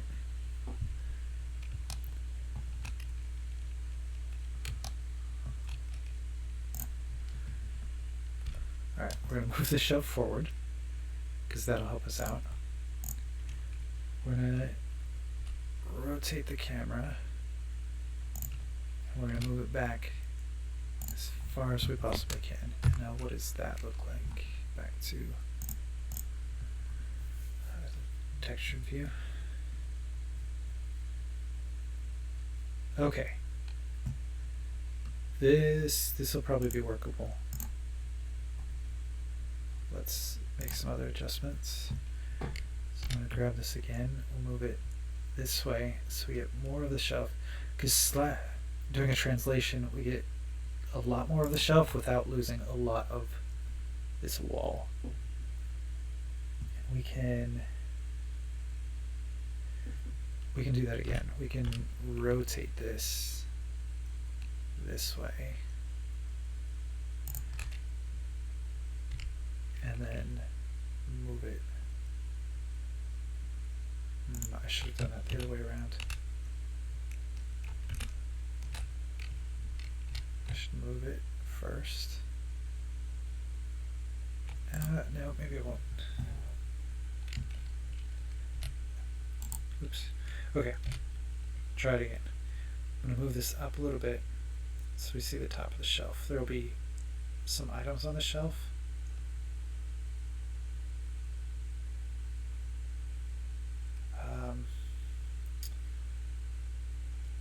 Trying to think how's it best going to read as a shelf. Okay, we can pitch the camera down. Okay, this is better because we don't need so much at the top of the tent. Oh, and that helps perspective on the shelf a lot too. Do you see that? Like the distortion we're getting here. because this is such a wide-angle lens. This is really like fisheye sort of scenario.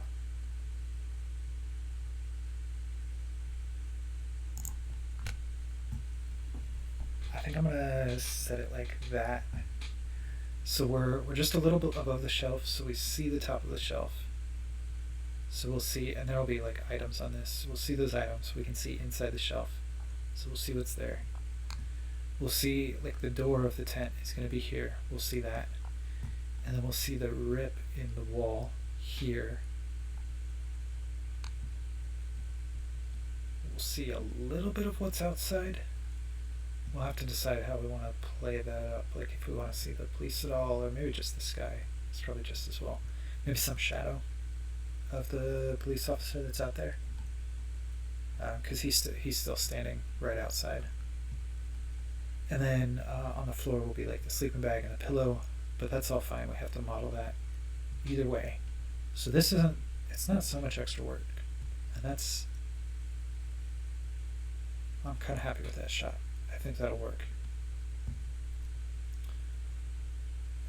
So let's rename this. This will be tents 511 to, I don't know yet.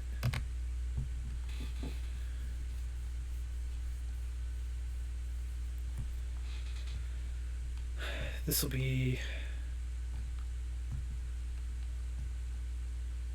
maybe like a 2-second shot, so maybe like 50 frames, roughly speaking.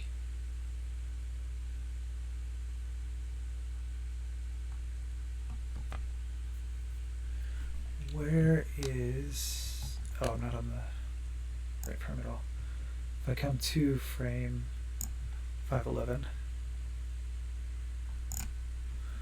she's here. So everything, I haven't had any time cuts yet. So far everything's real time. This might be the first one where we drop a little bit because I don't really need this motion of her coming from here to here. She went running out of the tent, so the zipper should already be open. So she should be able to just walk over, reach in. She grabs a few things. This will be interesting. This camera is so wide that she's gonna. This will be an interesting shot. I'm not opposed to it, but she's gonna be really distorted because, like, if the whole tent is over here, we're gonna see her come in. If she sticks her head like halfway into the tent, it'll be like that size. Oops.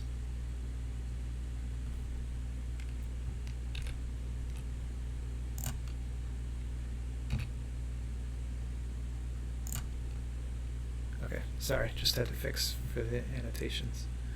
So hopefully I just deleted the right thing. Yeah, so if she's coming in, the tent door is there. If she's like halfway through the tent, my guess is her face will be like about that big. Oh, that didn't, what? I don't understand how these annotations work, apparently. Was I not supposed to get rid of that object I just had?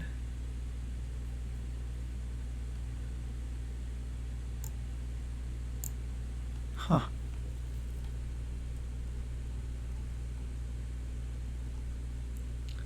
Well, I don't know how that works, but that's okay.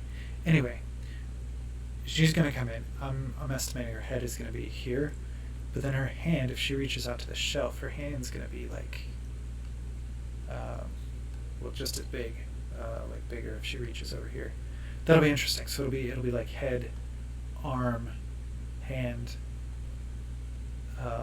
and like her feet. If you see her feet at all, they'll be like out of the tent and like super small. I think it'll be okay. It's just a much different shot. Like it's a much different camera angle than any of the others.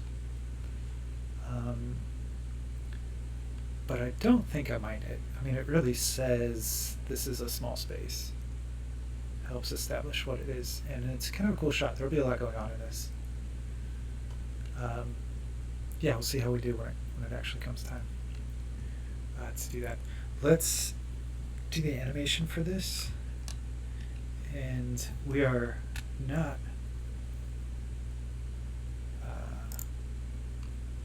really where I thought we would be by now.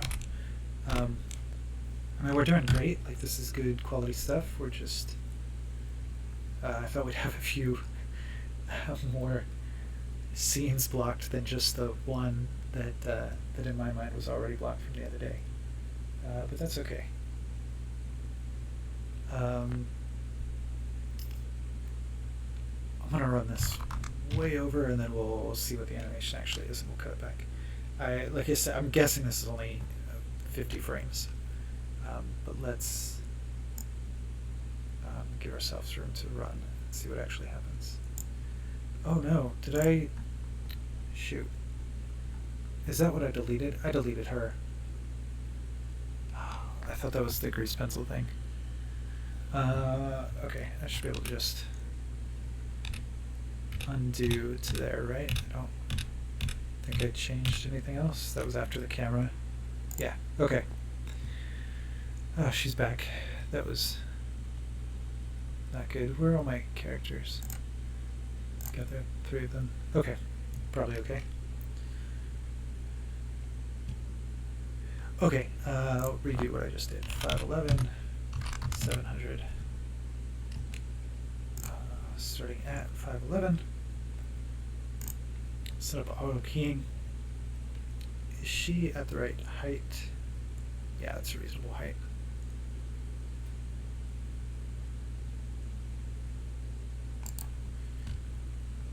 Okay, yeah, I'll start recording, and then I guess we'll just move all this up. I also need to figure out how to animate camera transitions. I don't know how to do that. That way I don't need to do just like this frame numbering like I'm doing. Okay, let's try it. Let's think it through. She comes in for, well, yeah, in her head, so I think she's going to be to this side, and that'll be like the side of the zipper she had done. So she really just pokes her head in.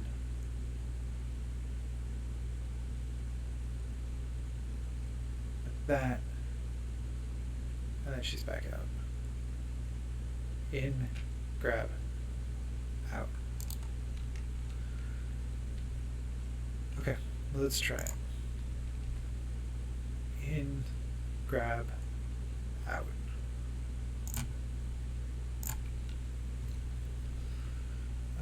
Cool, there's probably a lot of that we can cut, because I don't need all that transition.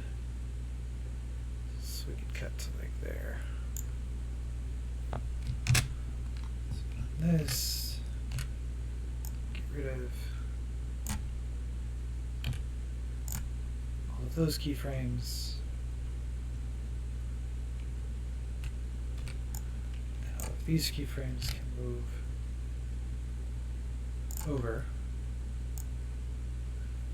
and now that went to like 620, so that's like 100 frames, which is like 4 seconds. So that is more than I wanted, but maybe it's right. Let's play it. In, grab, out. Yeah, and the out. We'll still see her even out at the tent, because the door will be open. And then that's probably about right, actually. Okay. So let's call it at 625. Oops. Too many button presses. 625.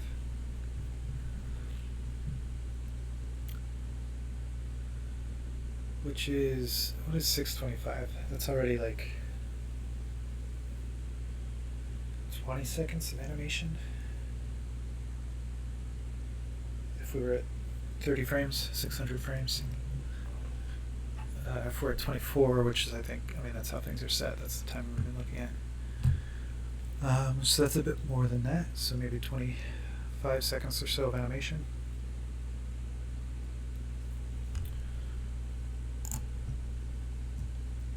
And we are to line 25. Hey. that's convenient. So we're about 1 second per line. And we've got about 100 lines of script. I think the pace will change. Even if it doesn't though, that's not bad. So like 1.5, 2 minutes. I was thinking it would be 3. And it probably is. Things always tend to expand, not contract. So, all right. So far, so good.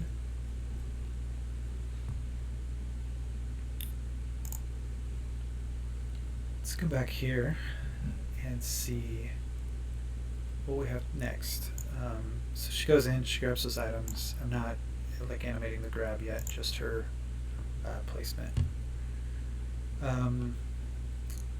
Then I think we're back out of the tent. Mittens comes back out, finds Cue Ball. Cue Ball picks up Mittens. Cue Ball asks the police what she's supposed to do. So when they, I was like, I had her come to the police officer for dialogue already, but there is dialogue there. So we'll do that again. So,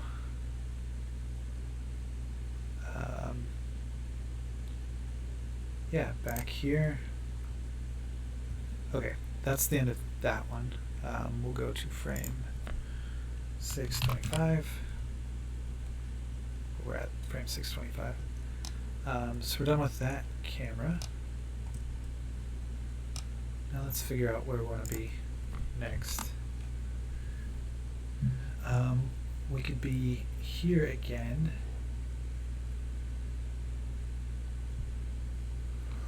This is a nice shot for the tractor, which is coming soon.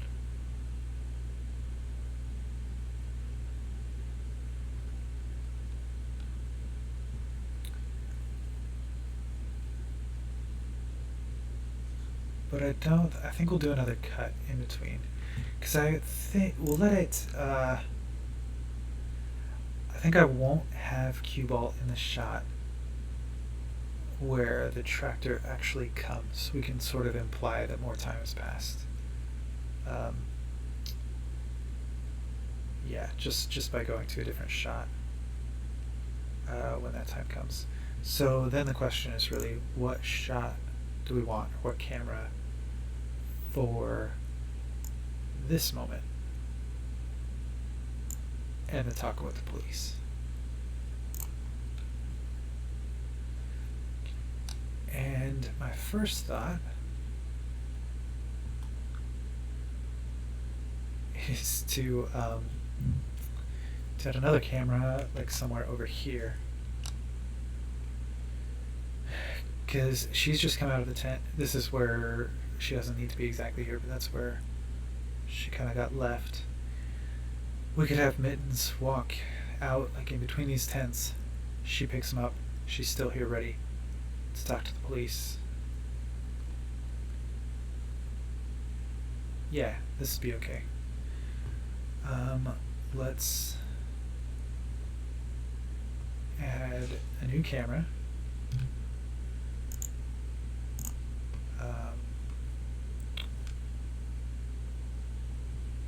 An edit mode of something. Okay, let's duplicate this, and I think if I click this, no, this, oh yeah, okay, this did, no, what camera am I in? No, this moved a camera, which is not what I want to do.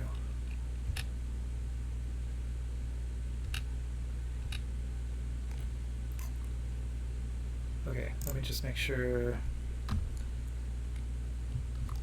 this one's still, okay, this one's back to the way we want it. Okay, this camera we can move though. How do I make this the active camera? Okay, now I think it's the active camera, so now I think I can do like a, I guess now I'm lining it up again. I thought I had it. I mean, I liked how we had it lined up. We had sort of the way this path was good.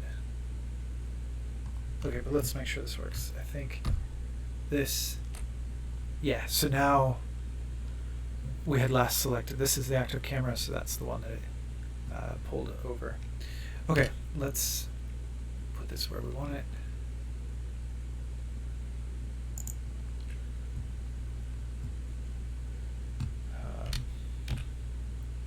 Oops. I'm trying to, I always forget that it's the local Z is what I want to move a camera in.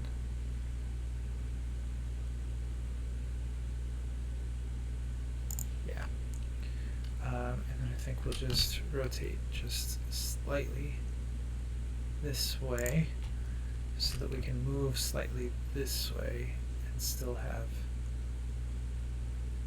we'll have her centered. The police can stay where he is. The cat can walk out through here. She can pick up the cat and be talking to the officer. Yeah, that's not bad. Let's play with the height a little bit. We want them.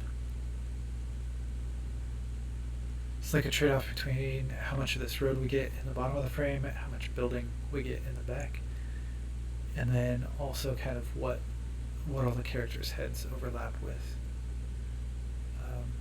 I can't really change. Like, it's going to be the tents either way, so it doesn't make a huge difference.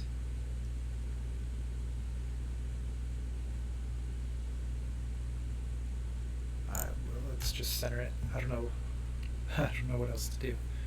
Okay, this will be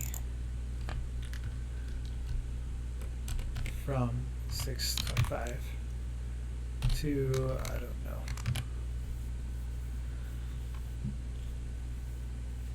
Okay.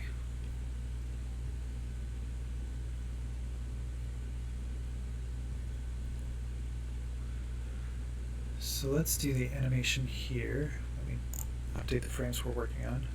625. I'm gonna make this like 850, though again I don't think it'll be that long. Okay, and in this one, there's the cat. He made it all the way over here. But I think he had, I'm going to back up like 2 frames. He has already gotten up here because he's a cat and cats are sneaky. So then when we're at 625, let's go back to our camera. I'm going to make this, what are my camera settings? I think I can make, nope.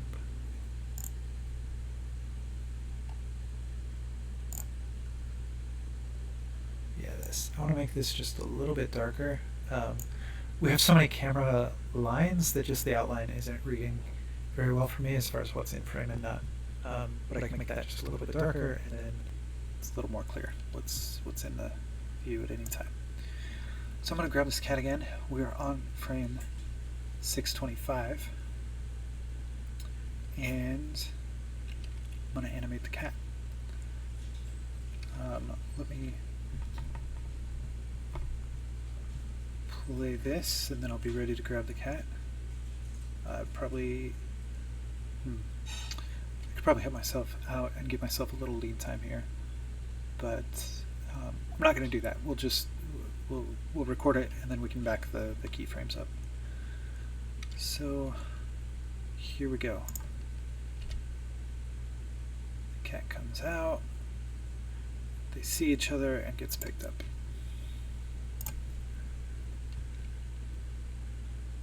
Okay, and then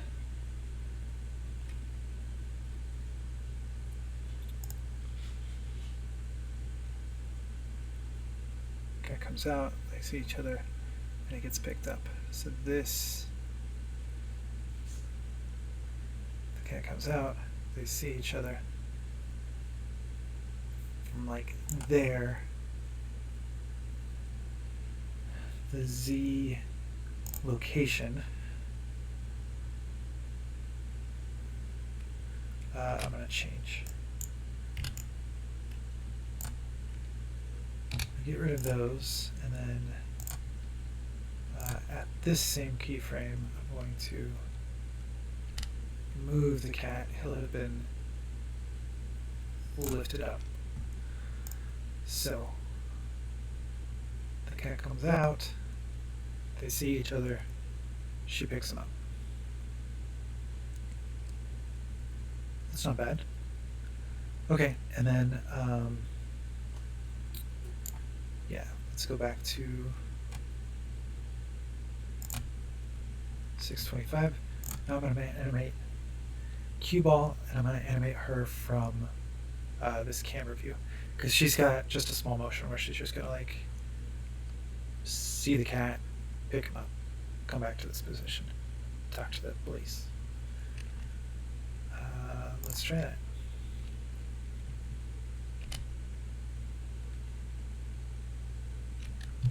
Okay, I missed it. I don't think I can undo all these keyframes. I think I have to delete them. Okay, I just sort of missed the cue for the cat coming out. Take two. Cat comes out, they see each other, she picks him up. Great. Rewatch that. The cat comes out, they see each other, she picks him up. That will do. And now, I guess there's just the question of, do we want to move those up at all? I think there wasn't a huge delay though. If I go back even earlier to where she's like coming out of the tent. Oh, there's kind of, we'll trim the dead space. Okay, back to here. I have both of them selected, so I should be able to select all of these keyframes and move them up. I can move them up all the way if I wanted to. Okay, and that takes us to frame 780, the keyframe. Why isn't that working?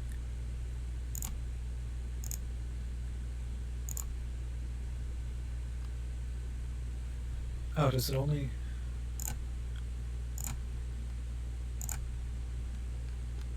Does it only work on the active?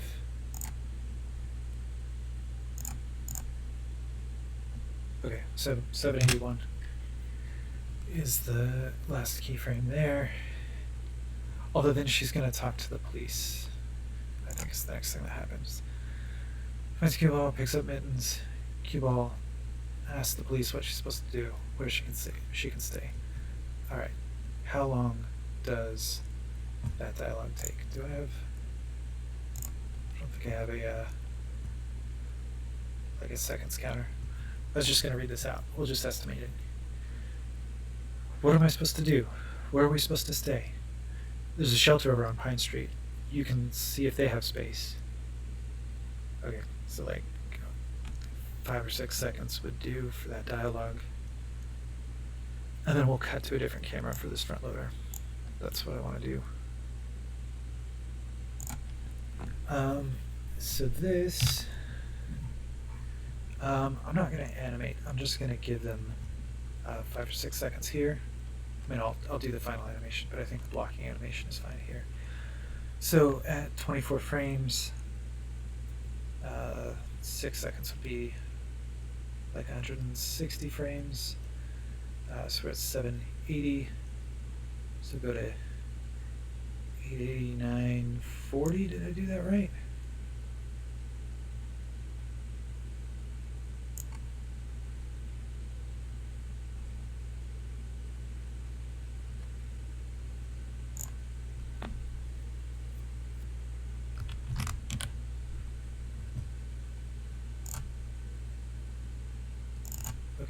I'll update this to my camera so we have it.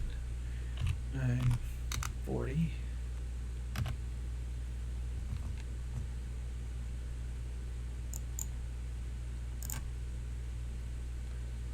Okay, and then I think we can wrap it up with this scene if we just do one more shot for the front loader. So for that, let's look at what we have. We've got a mess of cameras going on. So this is going to be the closest one.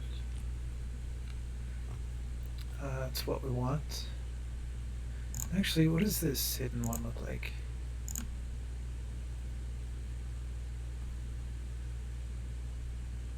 No, I'm just going to leave that hidden.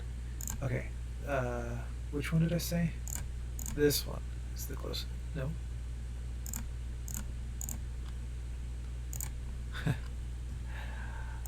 I've totally forgotten.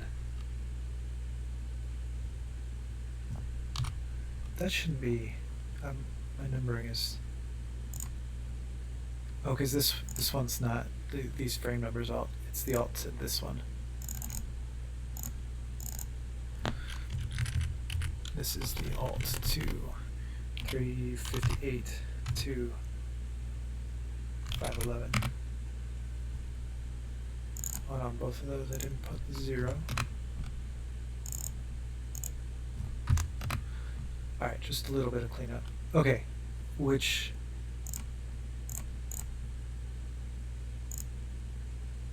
Okay, so I'll hide the alt one. Okay, first camera, second camera, third, fourth, we're back in the tent. Fifth is here for the dialogue, but this third is the one we're going to duplicate. Flip camera starts at 940. Did I move it already? Wow. That's fine though.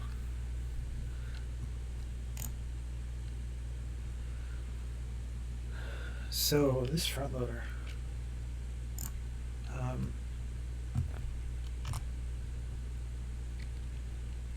Let's back him up.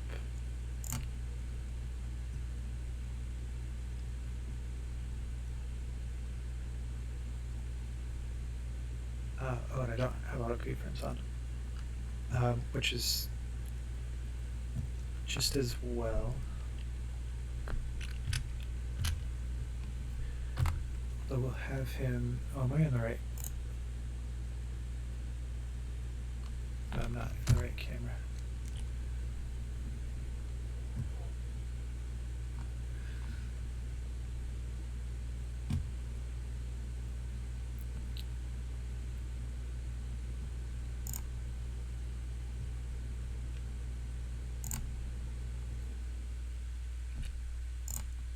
This doesn't need any keyframes. Okay, this needs keyframes.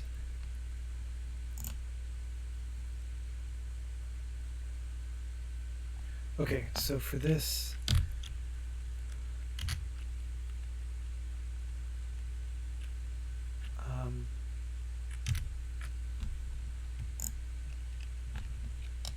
so for all three of the characters, I'm going to add a keyframe at 939. That should just be holding where they were. And then at 940, which is where this starts, they're all not there anymore. Well, the police can be somewhere, but he doesn't need to be where he was. He can be down here, and we need to remember in our animation that he should have already slit this tent by this time. So we're kind of showing a forward jump in time. Can we see him? Yes, we can. Okay, let's work out a camera view. I think a little bit lower, a little bit over here-ish, and a little bit rotated.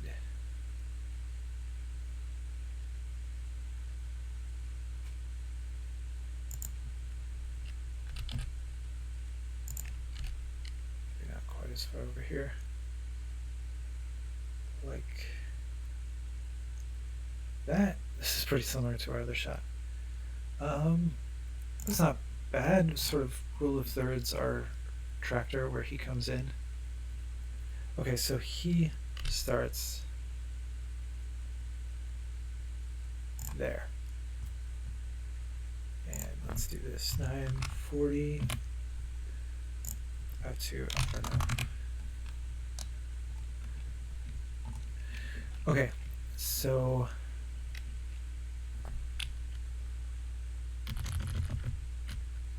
oops. Oh, I wasn't, I didn't have auto keyframes on. So did he didn't.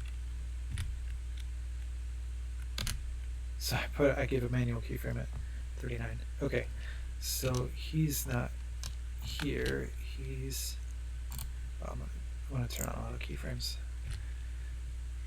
He's not there. He's like here. Alright, and these two are not anywhere nearby. They're just, again, sort of running this like it was a movie set more than an actual city, because I don't know where they are right now, but you know, they're behind the camera. So that's fine. Okay, and then yeah, auto key framing.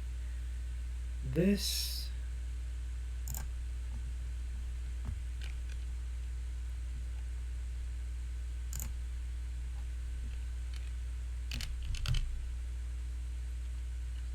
I've just been doing that so much. I think I'm going to do that because I like it for the first part of the animation at least.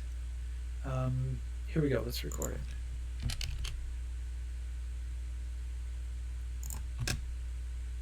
Oops.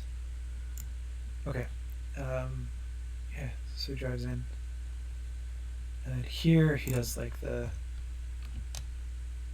skid steer turn thing. I should have all the rotation. Yeah, so rotation's locked, so I can just go forward a few frames. Rotate it. Add. We'll just add all of them. We seem to be keyframing all of them.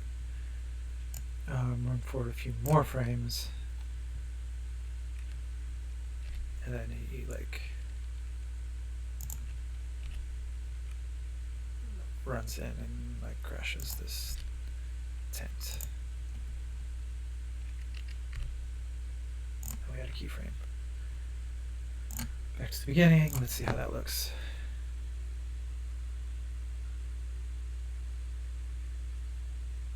It's a little choppy, but again, I'm not too worried about that. Let's do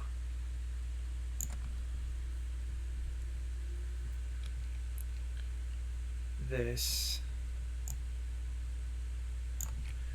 Stay there for just a second, and then back up a bit.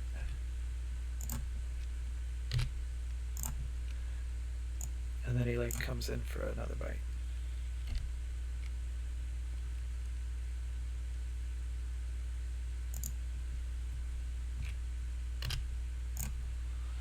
And then we like fade out to the next scene. So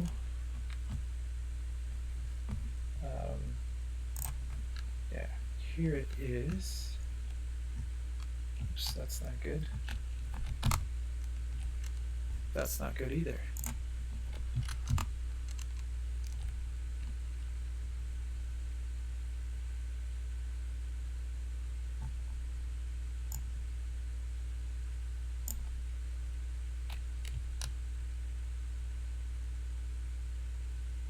Okay, there we go. Let me turn off some of these other cameras.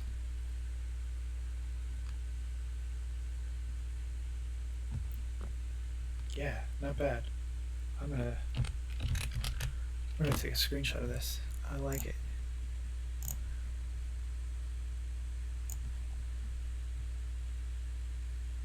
suppose we could have just rendered that, but kind of fun. Okay, let's watch it.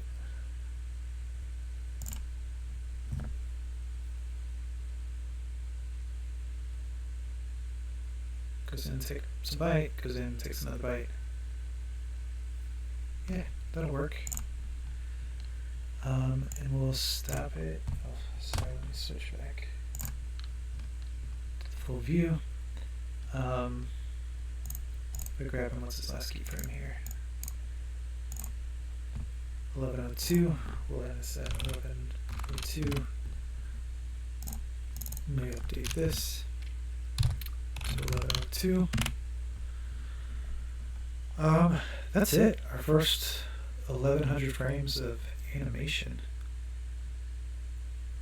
Not bad. I'm gonna do the math real quick on that. What is 102 divided by 24 frames per second is 45 seconds. If we go back to our script, we are at line 37, so we're not we're not that far off track of like 1 second per line. Like I said, I knew the dialogue would take a little more. I knew we'd end up pushing out, and we probably will some more through these other scenes. 'Cause some of these, like again, this has dialogue. Like this alley will be kind of a there's not dialogue, but we'll take some longer shots. I think that kind of thing. All right. I'm going to call it here because this all took longer than I thought. I'm going to save that script, save this file. I think we got some good work done. Yeah, maybe we'll do next time. I'll see if I can learn how to animate switching between cameras, and then we could watch these clips all together. First 45 seconds of animation, and then I think next time we can get to some of these other locations and other scenes we're trying to do. We'll try and block these out just like we've done with this one. I think we've been pretty successful here. Really happy with this. We've got 6 different camera views. Yeah, so 6 different shots. I'm really happy with all of them. I didn't know exactly how they were going to work out, but we've got our cameras in here. Really happy with this. Which one's the second interior tent shot? A lot happier with this one than I thought I was going to be. I'm curious how it goes once we get the characters in here and the actual animation, some props and things. But yeah, really happy so far with how this is going.